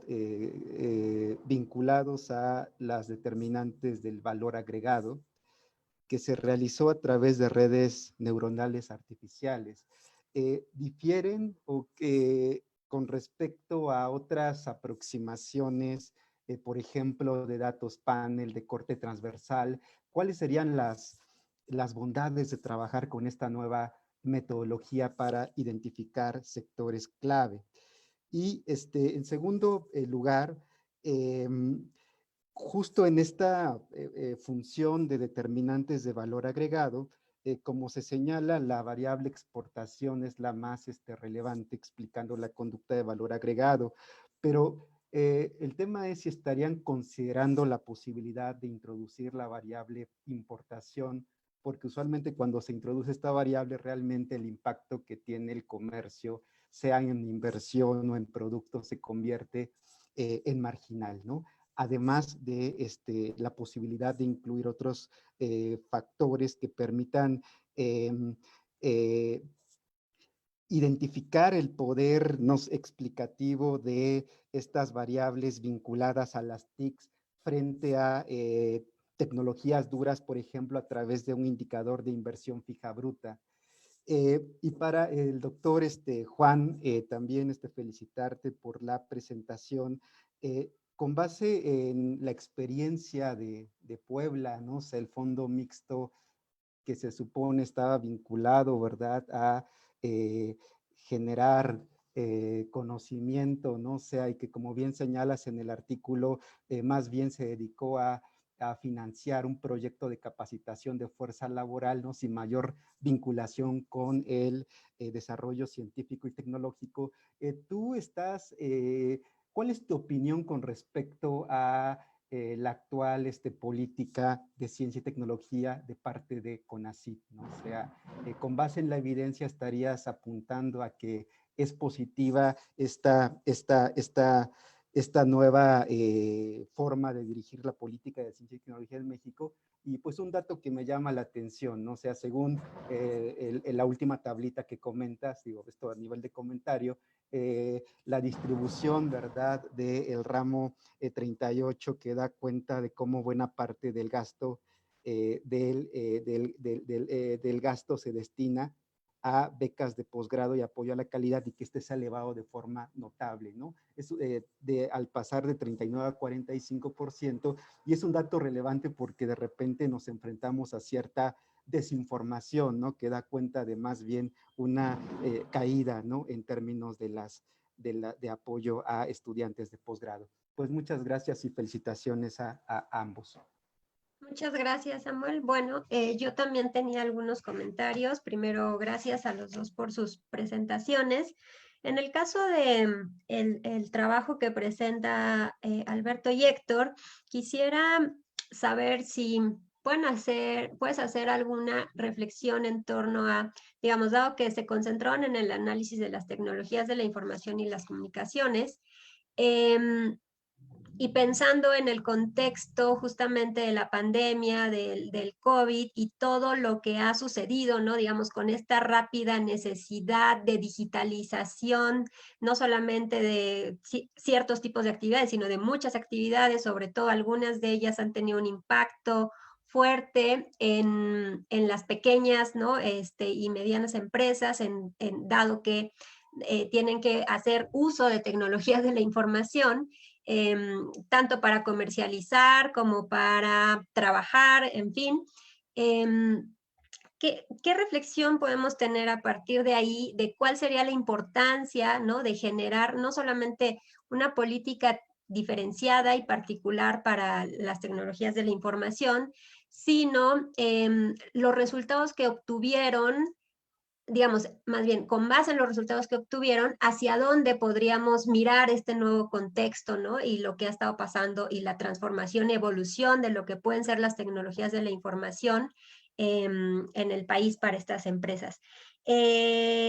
Bueno, un poco, esa es una primera pregunta. Y para los resultados que presentaba Juan, me parece que ha sido todo un tema de discusión, ¿no? El impacto que han tenido los FOMICs y el impacto que tuvieron, y efectivamente es bastante particular. el tema de, pues, que es un objeto de estudio que desapareció, ¿no? Y que ahora queda como mirarlo un poco hacia atrás. Pero lo que sí me parece es que pensando en las necesidades estatales, porque, digamos, la particularidad de los FOMICs era que había una coparticipación, ¿no? Del Estado y el gasto del gobierno federal a través de CONACYT, y entonces había una especie de identificación de prioridades en torno a las necesidades de cada estado, ¿no? Y entonces cada estado planteaba más bien cuáles eran los temas que quería fomentar en términos científicos y tecnológicos. Y ante la ausencia de este tipo de instrumentos, ¿hacia dónde podrían ir los estados? Yo lo que observo es que efectivamente, si bien no hay muchos procesos de evaluación de los fondos mixtos, muchos de los resultados en términos generales de los instrumentos y de las herramientas que tenía CONACYT era que sí tenían un impacto en un grupo importante de empresas, ¿no? Si bien no en provocar innovaciones disruptivas, sí aceleraba el proceso de innovaciones incrementales, ¿no? Lo cual era favorable en ciertos entornos. Entonces, en ese sentido, creo que habría que ponderar, ¿no? El impacto que tienen este tipo de fondos, y también como repensar el papel de los estados, ¿no? Pareciese también que todos miramos siempre hacia CONACYT como el único que tendría que estar invirtiendo y generando capacidades científicas y tecnológicas en el país, pero creo que también creo que lo que nos deja de enseñanza, lo que ha venido sucediendo con la desarticulación de ciertas políticas, es que los estados deberían de tener una participación mucho más activa, ¿no? Y los FOMICs podrían dar una idea de hacia dónde podría ir. Y finalmente, como para los dos, ¿no? Dado que los dos tratan temas sectoriales, estatales, de ciencia, tecnología e innovación, ¿cómo podemos repensar y hacia dónde podríamos ir en este contexto? Además, las necesidades son muy grandes en términos de las necesidades científicas y tecnológicas, pero también me queda la impresión, por ejemplo, si uno ve el gasto más importante a nivel mundial en investigación y desarrollo sigue siendo privado a nivel global, ¿no? El tema es que hay países como México donde el gasto de las empresas es muy bajo y en realidad dependemos en gran medida del gasto público en investigación y desarrollo. Pero si también en el gasto público en investigación y desarrollo vamos a la baja, ¿habría algún mecanismo para fomentar que el gasto privado aumente, ¿no? Porque si no, pues los datos que tenemos es que por lo menos en México, además la proporción más importante de gasto en I+D privado viene de la inversión extranjera directa. Entonces, digamos, sopesar, ¿no? El papel y el nivel de cada actor. Les voy a leer una pregunta que tenemos en el chat y después le voy a dar la palabra también a Juan, que tenía una pregunta, y les regreso el micrófono para que ustedes respondan. De Alessandra Rivera pregunta, la ponderación de las exportaciones en cuanto a generación de valor agregado, mencionó que era mayor. ¿Esto es porque es el vehículo que más usan las empresas o porque realmente generan mayor valor agregado comparación con lo que generan las TICs? Supongo que es para a la presentación de Alberto. Si les parece bien, te cedo la palabra, Juan, para que hagas la pregunta y después pueden responder en el mismo orden que presentaron. Primero Alberto y luego Juan. Adelante, Juan. Y bueno, gracias para Alberto, ¿no? Bueno, me preguntaba que, bueno, está muy interesante su trabajo, ¿no? Ya en su momento ya lo habíamos como visto, revisado, ¿no? Pero bueno, ahora me queda como una inquietud, ¿no? ¿Qué elementos consideran o podrían considerar, ¿no? Que sean preponderantes, ¿no? Sobre por qué no se está invirtiendo, por qué es la escasa inversión en TICs específicamente, ¿no? Se pueden plantear así como hipótesis generales. Por ahora, básicamente yo me cuestionaría esto, ¿no? ¿Será porque no tienen incentivos, ¿no? Las empresas en términos de rendimientos, ¿no? Dicen, no, ¿para qué invierto si no hay una ganancia buena, ¿no? O esperada que lo amerite? o el capital, ¿no? No hay capital, ¿no? No hay posibilidad como empresa para invertir. Quiero invertir, y ahí se promete una ganancia, pero no tengo capital, ¿no? No hay créditos, hay diversas barreras a la inversión. No sé, su opinión acerca de eso me parecería que a lo mejor ahí podía también dar luz sobre el trabajo que ya están haciendo, ¿no? En ese sentido. Básicamente eso. Muchas gracias, Juan. Pues le doy la palabra a Alberto para que responda y hagas tus comentarios. Adelante, por favor. Muy bien, pues muchas gracias por las preguntas. La verdad es que son muy interesantes todas y no podría, no tengo los elementos para contestar todas en términos quizá acuciosos en este momento, pero bueno, efectivamente nos dan pie para continuar con la profundización de esta investigación. La pregunta de Santiago, en primer término, pues es muy importante. ¿Dónde invertiría yo un punto adicional del PIB en ciencia y tecnología? Yo coincido con él en que cada vez, bueno, el discurso general es que se requiere mayor inversión en ciencia y tecnología, pero el punto fundamental es dónde, ¿no? En promedio nosotros invertimos el 0.5% del PIB en ciencia y tecnología, cuando la meta, digamos, estándar, ¿no? Por lo que seguían la mayoría de los países es invertir al menos 2% del PIB. ¿No? Entonces, por ahí ya de entrada, los países que más invierten, como Israel, Corea, invierten alrededor del 4% del PIB. Entonces, ¿dónde invertir un punto adicional del PIB? Es una pregunta crucial, dado el contexto particular de México. Y eso me liga a uno de los comentarios que hacía Marcela también en su intervención. En México, por cada peso que invierte el gobierno en ciencia y tecnología, la empresa, o sea, el sector privado invierte alrededor de medio peso, ¿no? O si ustedes lo quieren ver en dólares, por cada $2 que invierte el gobierno, el Estado, las empresas invierten $1. En otros países como Japón, la tendencia es completamente al contrario. Por cada $1 que invierte el Estado, el sector privado invierte $2. Entonces, eso me lleva a la reflexión de que en México el problema no es tanto si tuviera un punto del PIB disponible dónde lo invertía, sino cómo invertir, incluso una buena política de entrada antes de pensar en el aumento del ingreso del PIB, ¿no? Que bueno, sería ideal, pero si no lo gastas adecuadamente, de nada sirve que incrementes el PIB destinado a la ciencia y tecnología. Entonces, yo incluso creería que una buena política antes de pensar en el aumento del PIB a la ciencia y la tecnología sería que analizáramos y pensáramos cómo se distribuye ese presupuesto y cómo se está gastando ese presupuesto en ciencia y tecnología. Entonces, si yo tuviera un punto del PIB, ¿no? O si tuviera la posibilidad de reajustar el gasto en ciencia y tecnología en este país, yo lo que haría sería invertir, ¿no? En procesos de articulación entre los distintos sectores que conforman lo que algunos llaman el Sistema Nacional de Innovación, ¿no? Que realmente es una cuestión desarticulada.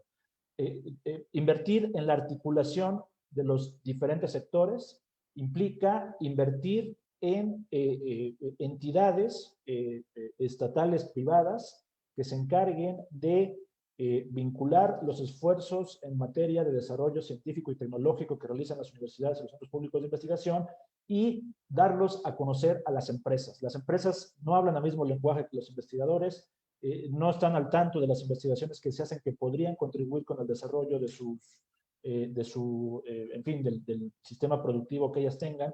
Entonces, ese sistema articulador es lo que está haciendo falta, me parece, en este país para poder ser un motor de avance en ese sentido. Entonces, yo invertiría en eso, en estructuras articuladoras con la figura público-privadas que tiendan a, de alguna manera, poner en contacto todos los nodos del sistema y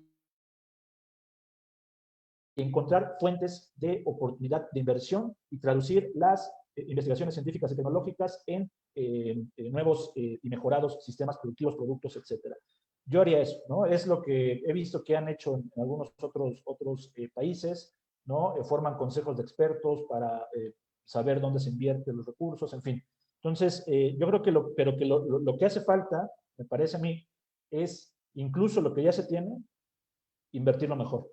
Y con eso avanzaríamos mucho en ese sentido. Entonces, por eso es una pregunta muy, muy estimulante la de Santiago, y me lleva a esa reflexión. ¿Qué beneficios tiene la metodología de las redes neuronales artificiales comparada con otras metodologías, como menciona Samuel, metodologías de datos panel, o en fin, en general, modelos econométricos que se han utilizado para estimar la relación entre el valor agregado y las diferentes variables, cómo se determina el valor agregado o de qué depende el valor agregado en diferentes modelos econométricos que se han realizado?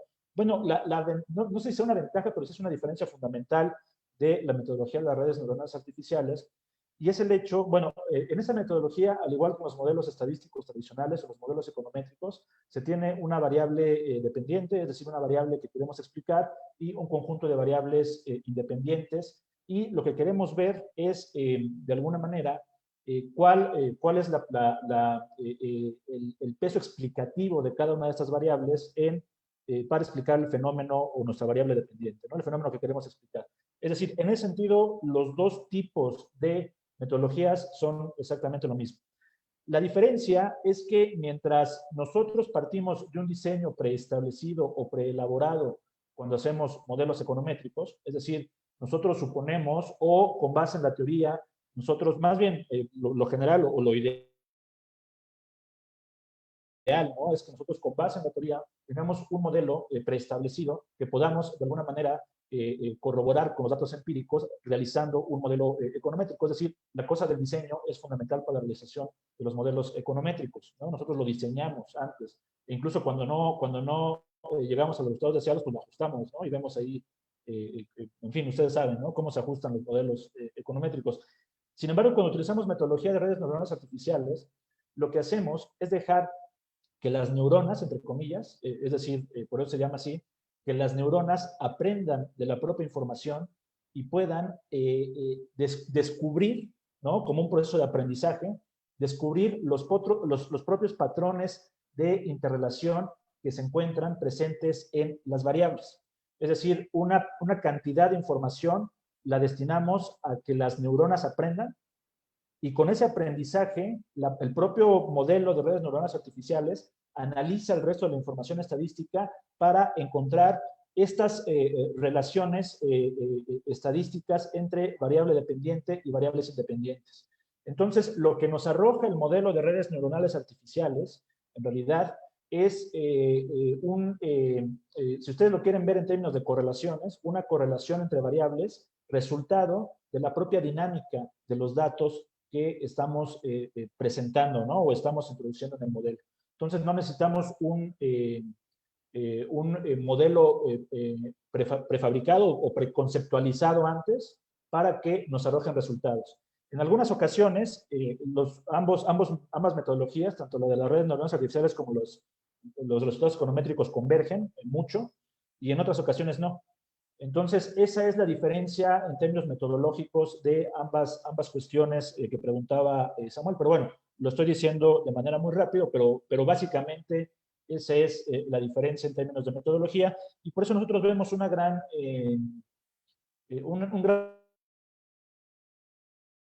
potencial en el uso de redes neuronales artificiales. Claro que habría que utilizarlo más y discutir más los resultados para ver qué tanto es factible utilizar esta metodología en diferentes contextos. ¿Por qué no incorporar la variable de importaciones? Bueno, esa es una cuestión que deriva de lo que acabo de explicar. Nosotros nos basamos en las encuestas de utilización de tecnologías de la información aplicadas a las diferentes empresas, ¿no?, y, por parte del INEGI. Y bueno, lo que hacemos es incorporar todas las variables que vienen ahí en esas encuestas, y lo que nos da el modelo de redes neuronales artificiales es que la variable exportaciones es la variable principal para determinar el valor agregado de las empresas. ¿Por qué no aparece importaciones? Bueno, es una pregunta que tiene que ver con la metodología, pero también con la parte teórica. Se supone que aquellas empresas que realizan exportaciones de alguna manera tecnológicas son aquellas que se incorporan al mercado internacional con base en alguna ventaja competitiva que tengan con respecto a sus contrapartes internacionales. Entonces, en términos de la teoría tradicional, estos resultados coinciden con la teoría tradicional. Aquellas empresas que exportan productos, ¿no? Es más factible que tengan un desarrollo tecnológico que aquellas que importan productos, porque la importación implica un conocimiento ya establecido en ciertos productos y la exportación implica un desarrollo cognitivo que tiene que ver con la competencia en los mercados internacionales de esos productos, ¿no? Entonces, la teoría ahí encaja un poquito con con los resultados que tenemos acá, pero bueno, es una cosa que sigue estando a debate, ¿no? Ahorita lo estoy diciendo muy rápido por cuestiones de tiempo, pero bueno, podemos seguirlo discutiendo. Bueno, lo que planteaba Marcela, ya contesté una parte anteriormente con respecto a la inversión de las empresas privadas, y la segunda parte es hacia dónde dirigir la política orientada a las TICs, sobre todo en este contexto de la pandemia. Y yo creo que tiene que ver con lo que me refería anteriormente, y también lo que preguntaba Juan, ¿no? Que tiene que ver con su preocupación es por qué la inversión tan baja en TICs por parte de las empresas. Bueno, yo creo que las dos preguntas van relacionadas, y yo lo que diría es que la inversión tan baja por parte de las empresas es una consecuencia de que en realidad las empresas no ven mucho rendimiento tangible en el corto plazo de la inversión en tecnologías de información y telecomunicaciones y su uso extensivo. Recordemos que el 97% aproximadamente de las empresas son pequeñas y medianas, muchas de las cuales están en el sector comercial, ¿no? Es decir, son empresas que no necesitan o que no realizan procesos productivos complejos. Y en ese sentido, me parece que el medirlo en términos de costo-beneficio resulta mucho más costoso invertir en tecnologías, aunque sean básicas, ¿no? Porque no se ve el valor inmediato en la inversión de esas tecnologías en esas empresas, digo, pequeñas, que realizan procesos productivos poco complejos, en fin. Entonces, ahí es importante y ahí entra la política del Estado para tratar de fomentar el incremento de el uso, ¿no? El incremento en el uso de una tecnología. Sabemos que, desde el punto de vista nuestro, sabemos que la utilización de nuevas tecnologías pues deviene o debería de venir en mayor productividad, mayor nivel de producto, en fin. Pero muchas empresas realmente están muy alejadas de este contexto de discusión en el cual nosotros estamos inmersos. Entonces, las políticas públicas en ese sentido son fundamentales, como bien dice Juan. ¿Qué se debería hacer? ¿Hacia dónde se deberían redirigir? Yo lo que creo es que deberíamos digamos, hacer esto con el ejemplo, ¿no? Lo que hacen varios países es desarrollar, como les digo, organismos de investigación públicos, privados, en fin, públicos, que utilizan las tecnologías, en este caso las TICs o cualquier otra, y dan resultados concretos. El problema que tenemos en la discusión que plantea Juan es el hecho de que tal parece, es muy fácil decir que el CONACYT dilapidaba los recursos, porque no hay, como bien decía él, evaluaciones adecuadas, y si existen no se dan a conocer, y bueno, hay ahí cifras que se plantean de manera truculenta, pero el punto fundamental es que si nosotros viéramos resultados, en tanto que utilizamos nuevas tecnologías, creo que podría haber un efecto de demostración para que cada vez más empresas puedan utilizarlas, y por eso yo resalto la importancia de esos organismos articuladores que hagan ese trabajo no solamente de articular, valga la redundancia, sino también de fomentar el uso intensivo de tecnologías. Si no, nos va a pasar lo de los respiradores creados por el CONACYT, ¿no? Que se dice ya vamos a tener los propios respiradores y no hay nada. En fin, la gente piensa que la ciencia y la tecnología es despilfarrar dinero, creo yo, porque no ve resultados concretos y tangibles. Pero bueno, esa es una cuestión que también podemos aquí discutirla mucho tiempo. La que hace por chat, la ponderación de las exportaciones en ponderación de valor mencionó que era mayor. Esto es porque es el vehículo que más usan las empresas o porque realmente genera mayor valor agregado en comparación de lo que generan las TIC. Lo que hicimos en este caso de la utilización de redes neuronales artificiales es determinar de todos los factores o de todas las variables que, de acuerdo con las encuestas que utilizamos, todas las variables que inciden en la generación de valor agregado de las empresas, lo que hicimos es, utilizando esta metodología de redes neuronales artificiales, es determinar cuáles, explican más la generación de valor agregado, ¿sí? Entonces, de todas las empresas que tenemos o que analizamos, de todos los datos, que fueron muchísimos, Lo que arrojó como resultado esta metodología es que hay una relación entre aquellas empresas que generan mayor valor agregado y que al mismo tiempo tienen exportaciones o exportan sus productos a mercados internacionales. Entonces, ahí lo que hicimos realmente es, más bien, el valor agregado es la variable a explicar, la variable dependiente, y lo que quisimos ver es qué tanto se explica el valor agregado en función de un conjunto de variables, ¿no? De las cuales aquí presentamos algunas, y lo que dio como resultado es que aquellas empresas que generan mayor valor agregado son al mismo tiempo las que tienen mayor apertura comercial con el exterior y por lo tanto hay una relación entre exportaciones y generación de valor agregado. Y bueno, disculpen por extenderme, pero fueron muchas las preguntas y muy interesantes. Muchas gracias por sus preguntas y sus comentarios. Muchas gracias, Alberto. Bueno, le vamos a dar la palabra a Juan. Antes quisiera darle la bienvenida al doctor Germán Sánchez Daza, quien se acaba de enlazar y es parte de la presentación de Juan. Entonces, Germán, si te parece bien y si quieres agregar algo después de lo que comente Juan, te damos también la palabra. Entonces, adelante, Juan, por favor. Sí, pues muchas gracias por las preguntas. También son muy relevantes y bueno, también un poco acusar, lo que comentaba ya Alberto, ¿no? Si son también difíciles de contestar así como en forma muy concreta. Por ejemplo, la primera que nos planteaba Santiago, ¿no? Sobre dónde invertir específicamente, ¿no? Sí, más bien creo que esa es la discusión, ¿no? O sea, que tendría que ser una evaluación, ¿no? Una evaluación por diversos actores. Creo que tendría que también ir por ahí, o sea, no partir de la evaluación de los diversos sectores, si se le quiere ver de esa forma, el sector científico en principio, ¿no? El sector científico académico, el sector social, el sector gubernamental al fin del día, ¿no? La sociedad en general, ¿no? Y bueno, y que no solamente sea un elemento de discusión, sino también de que se lleven a cabo las decisiones que se están tomando, bueno, lo que se esté tomando ahí, porque creo que un problema, a lo mejor apuntando sobre algunas otras preguntas que se planteaba, por ejemplo, Samuel, sobre cómo evaluaríamos la política actual, ¿no? Pues tiene que ver con esto que, si bien es cierto, se deconvoca, como se ha convocado en algunos momentos también en secciones anteriores, a la reflexión, a la discusión, y después queda ahí, ¿no? Empantanado el asunto, porque muchos actores piensan, también han considerado en algún momento que, bueno, solamente estos foros que se han formado, pues a veces son para avalar, ¿no? La decisión que viene de arriba, ¿no?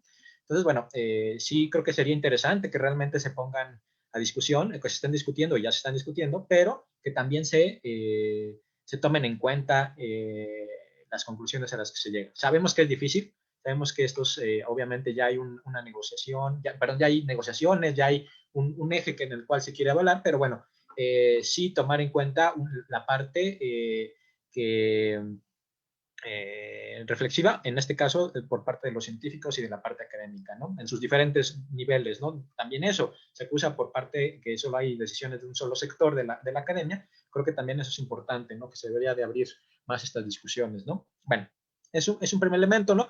Y siguiendo tratando de contestar esto que planteaba Santiago, yo iría también, o iríamos por la idea de un poco relacionado sobre estos que parecen conceptos, pero nos parece que están en el trasfondo de la política de ciencia y tecnología. Por un lado, se habla sobre qué demandas deben cubrirse. En sexenios el concepto podría ser atrás la demanda, ¿no? ¿Qué demanda se debe de cubrir? Y a partir de eso, desarrollar cierto proyecto. Y ahora se habla de necesidades, ¿no? Pero me parece que lo que está de fondo, bueno, es esa conceptualización, ¿no? Esa conceptualización de que lo que estamos entendiendo por necesidades en términos de la sociedad en su conjunto y que el Estado sí debería ser garante de tratar de resolverlas en principio, ¿no? Y la otra es las demandas, que está más situado a veces por la idea del mercado, ¿no? Ahora, son dos elementos que podrían parecer también muy distantes, pero que creo que en algún momento puedan ser complementarios también, ¿no? Hay cuestiones que el mercado podría resolver mejor, ¿no? En términos de consumo, etcétera, y otras con que el Estado debería comprometerse en principio a resolver, ¿no? Como usaba yo hace un rato el del agua, la alimentación, ¿no? Como elementos básicos, ¿no? Y entonces, bueno, ahí el mercado a veces no lo puede hacer, ¿no? Entonces, bueno, el Estado tendría que cubrir esas necesidades, ¿no? Entonces ahí el puente, como bien me parece que apuntaba Alberto, tiene que ver con que gran parte de los desarrollos que se han hecho en México con ciencia de frontera, sí, habría que decirlo en muchos de los casos, pues han estado desconectados. Se realizan proyectos, sin embargo, creo que algo que acusaba Alberto hace un rato era que no los vemos porque a veces no se llegan a efecto, ¿no? En términos de los usuarios, de la sociedad, hasta de empresas, ¿no? Y se quedan ahí atorados en ese cuello de botella que mencionaba hace un rato, ¿no? Entonces, creo que esa articulación el Estado debe buscar esta articulación, ¿no? En esos términos, ¿no? La inversión, una parte de la inversión importante debe ser en busca de esa articulación. No lo quiero poner en términos de demanda y oferta, sino más bien en términos de usuario, ¿no? Productor, usuario, beneficiario, en términos generales, ¿no? Para no abarcar solo el mercado, sino en términos generales de estos usuarios de las tecnologías, que no necesariamente son o que se pudieran encontrar en el mercado, sino también en términos de desarrollo de infraestructura nacional, etcétera, etcétera, etcétera, para resolver, sí, necesidades nacionales. Y obviamente también otros elementos que no solamente son, repito, o que debería cubrir el Estado, sino también que podría resolver en algún momento el mercado bajo otras líneas, ¿no? Ahora, y bueno, yo acusaría también en esos términos que, bueno, ya hay otros elementos que deberían ser transversales. Al inicio de los primeros planteamientos en términos de ciencia y tecnología de este último gobierno, de este gobierno actual, estaban fundamentados en una transversalidad, que poco a poco me parece que se ha ido diluyendo, ¿no? Se acusaba una transversalidad en términos de que los diferentes sectores deberían de concurrir y tratar de proponer las soluciones, ¿no?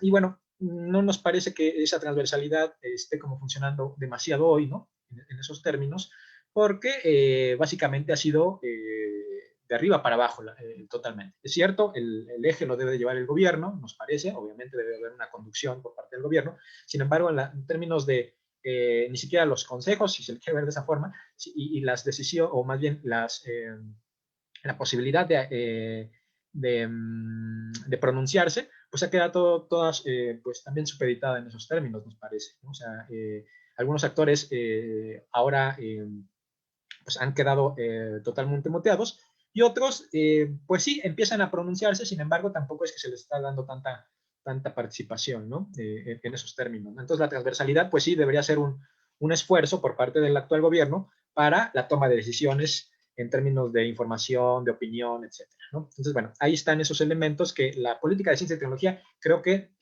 debería tomar en consideración, ¿no? En esos asuntos. Entonces, es cierto también que el peso de la ciencia y tecnología, ¿no? Bien apuntaba Alberto, ¿no? Sobre no solamente es invertir más, sino también es de forma más eficiente, en la mejora de recursos, y un poco ligándolo en esos términos sobre cuál sería nuestra posición ante la actual política de ciencia y tecnología. Sí, sí hay esfuerzos, en principio, por ejemplo, en términos decía yo, de la transversalidad, ¿no? Comentaba Samuel. También es cierto que a veces, pues sí, también en estas discusiones que son más de reflector, pues se diluye un poco en términos de, por ejemplo, el gasto, ¿no? El gasto sigue siendo muy importante para lo de las becas, etcétera. Y repetimos, ¿es importante? Sí, es muy importante la formación de recursos humanos. Sin embargo, pues se diluye también este gasto cuando se mantiene, ¿no? O se mantiene o se debería mantener para el desarrollo, para la investigación básica, para el desarrollo, investigación y desarrollo, ¿no? Ya sea por parte del Estado o para fomentar la participación de privados, ¿no? Entonces, bueno, en esos términos, pues sí, debería haber, hoy en estas circunstancias seguramente será más difícil, más gasto en investigación y desarrollo, seguir comprometiendo a recursos humanos, sin embargo, no se debería, creo, nos parece también diluir ese gasto que al fin del día es necesario para los puentes, ¿no? Para los puentes en la investigación y desarrollo. Y repito, pensando el desarrollo no solamente en términos de desarrollo de productos, pero no solamente vinculado al mercado, ¿no? Ahora, y hay otros elementos, ¿no? En términos presupuestales, pues me preguntaba hace un rato Santiago también, ha disminuido en el ramo 38, no ha disminuido, digamos, de 2015 a 2017 disminuyó, pero en los últimos 3 años tuvo un incremento y en el último se mantuvo constante. Del año pasado para este se ha mantenido constante ese gasto, para el ramo 38 específicamente que ejecuta CONACYT, ¿no? Entonces, no sabemos bien a la ciencia si las cifras exactas de términos macro, porque seguramente van a ser muy escandalosas en los últimos 2 años, me parece, en términos de lo privado.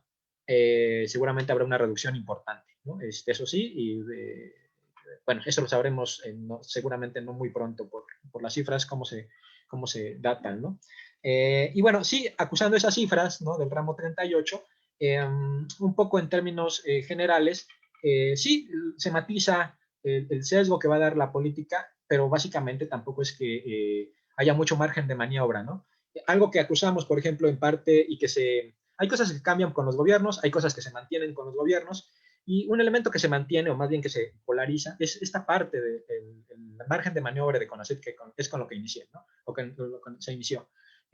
CONACYT tiene poco presupuesto, si se le compara con secretarías pues, muy importantes. No quiere decir que deba tener 10 veces más, sino más bien usarlo más eficiente, sino básicamente es que tiene un poco presupuesto y poco margen de maniobra en la toma de decisiones.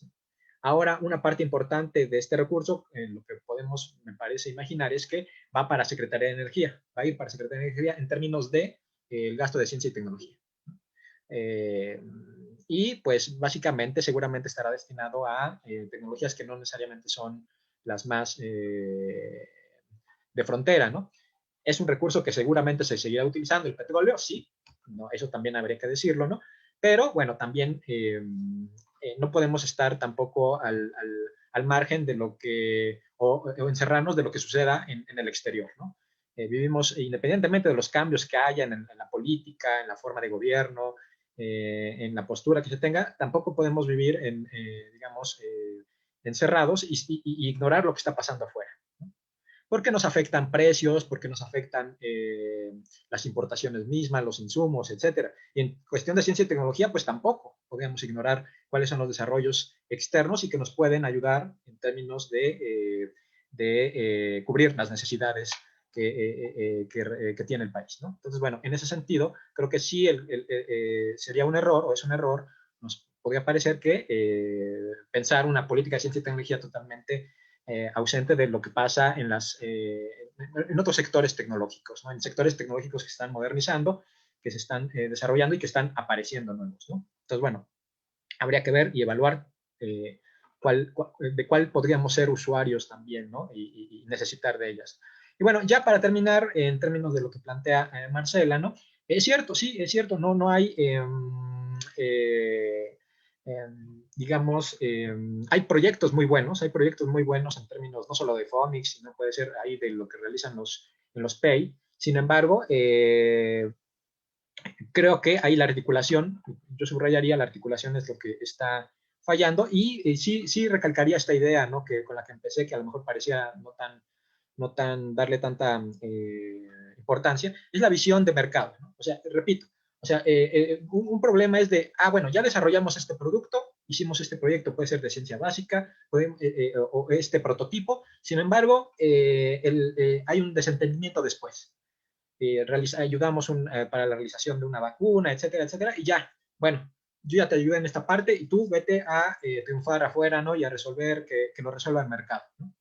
Pero bueno, si partimos de que hay una demanda, o más bien de que ahora habría una necesidad, partimos de la idea de necesidades, pues el mercado no va a cubrir esa necesidad nada más, porque sí, tiene que haber factores, incentivos de ganancias específicas, etcétera, etcétera, ¿no? Entonces, bueno, hay que distinguir esos dos elementos, la demanda y la necesidad, ¿no? Y en qué, obviamente, en qué el Estado puede ayudar, y también en qué el Estado puede ser más eficiente en términos del impacto que va a tener para la sociedad y para la economía en su conjunto, me parece, ¿no? Entonces, bueno, yo lo veríamos, creo que de esa forma. Hay buenos resultados, sí, hay buenos resultados. Sin embargo, muchos de ellos, repito, se han quedado una parte importante en ese paso a entrar o no entrar en el mercado. Cierto, la innovación tiene sus riesgos, pero bueno, yo creo que esas dos conceptualizaciones, o al menos combinar esas dos conceptualizaciones, nos podría llevar a mejores resultados, básicamente, ¿no? Bueno, sería básicamente todo por mi parte. No sé si, Germán, quieras añadir algo, comentar algo. Bien, pues si se puede un par de minutos nada más. Primero disculpas y agradecer a Samuel la invitación. Muy rápido.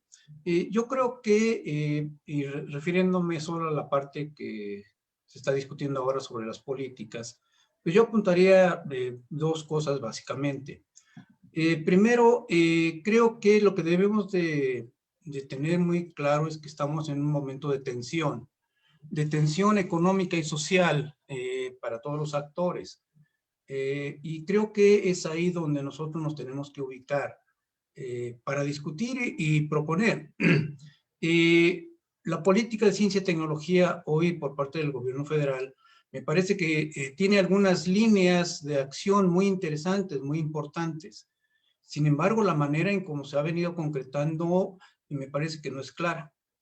Pero esto tiene que ver también con las experiencias que ha habido en otros países, en la construcción de alternativas y en el surgimiento de otras formas de gobierno.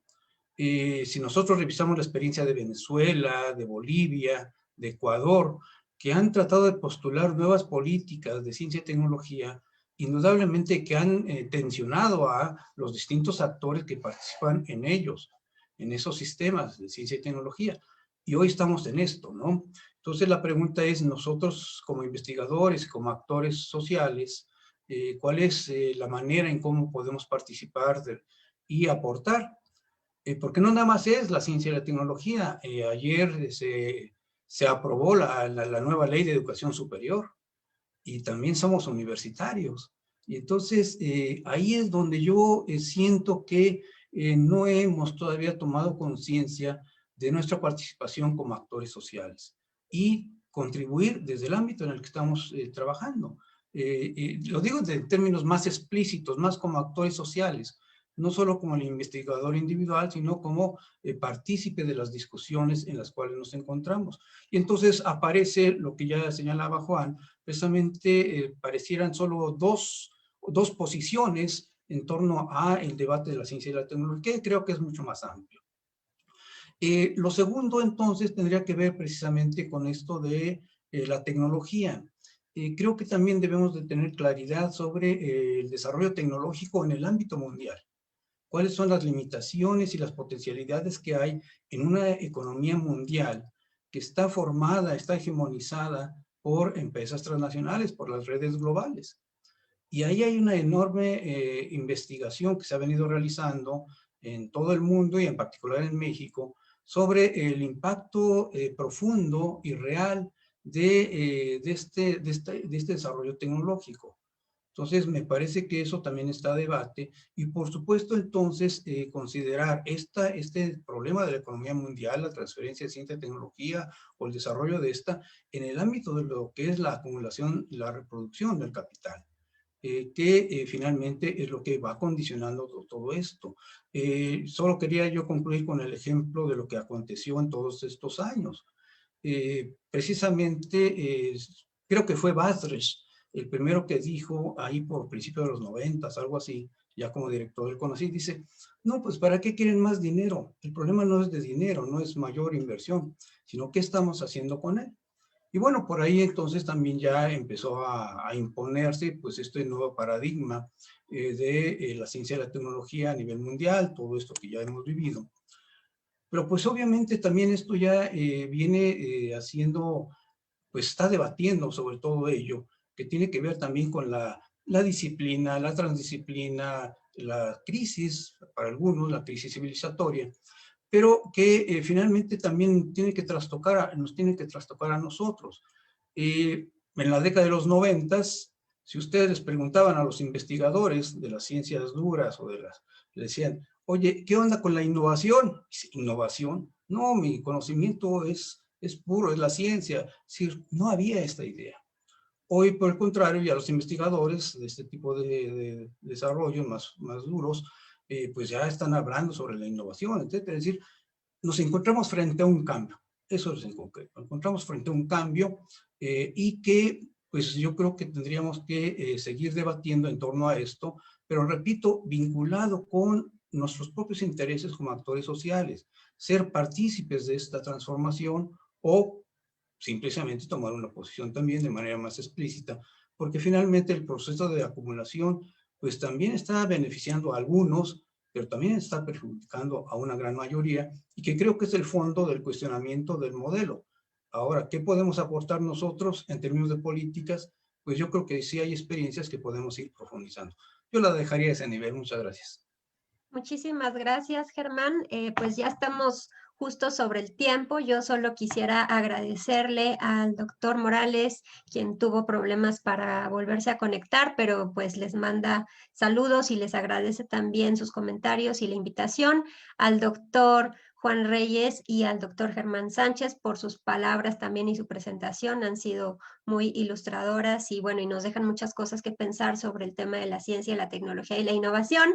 Yo quisiera también agradecerle a los organizadores del Seminario de Coyuntura y Estructura Económica de la Facultad de Economía de la UNAM, a Roberto, a Samuel y a Santiago por su invitación, por haberme dado la oportunidad de moderar la mesa del día de hoy. Con esto finaliza esta quinta sesión y le dejo la palabra al doctor Samuel Ortiz para que les dé las últimas indicaciones del seminario. Muchas gracias a todos, les envío un cordial saludo, que tengan una buena vacación, cuídense mucho y manténganse sanos y bueno, esperemos que el 2021 nos trate mejor. Un abrazo. Bueno, pues muy breve, muchas gracias. Marcela, Germán, Juan, Alberto, por esta interesante mesa, y con ello concluimos con el calendario marcado para el semestre, que consistió en la discusión del libro La economía mexicana en un entorno global incierto de 2020. Únicamente comentarles que en enero de 2021 vamos a estar difundiendo el calendario del semestre 2021-2, y donde pues estaremos muy interesados, ¿verdad?, de continuar, ¿verdad?, generando estos espacios de debate, ¿no?, de discusión, y esperamos encontrarnos por aquí, ¿no?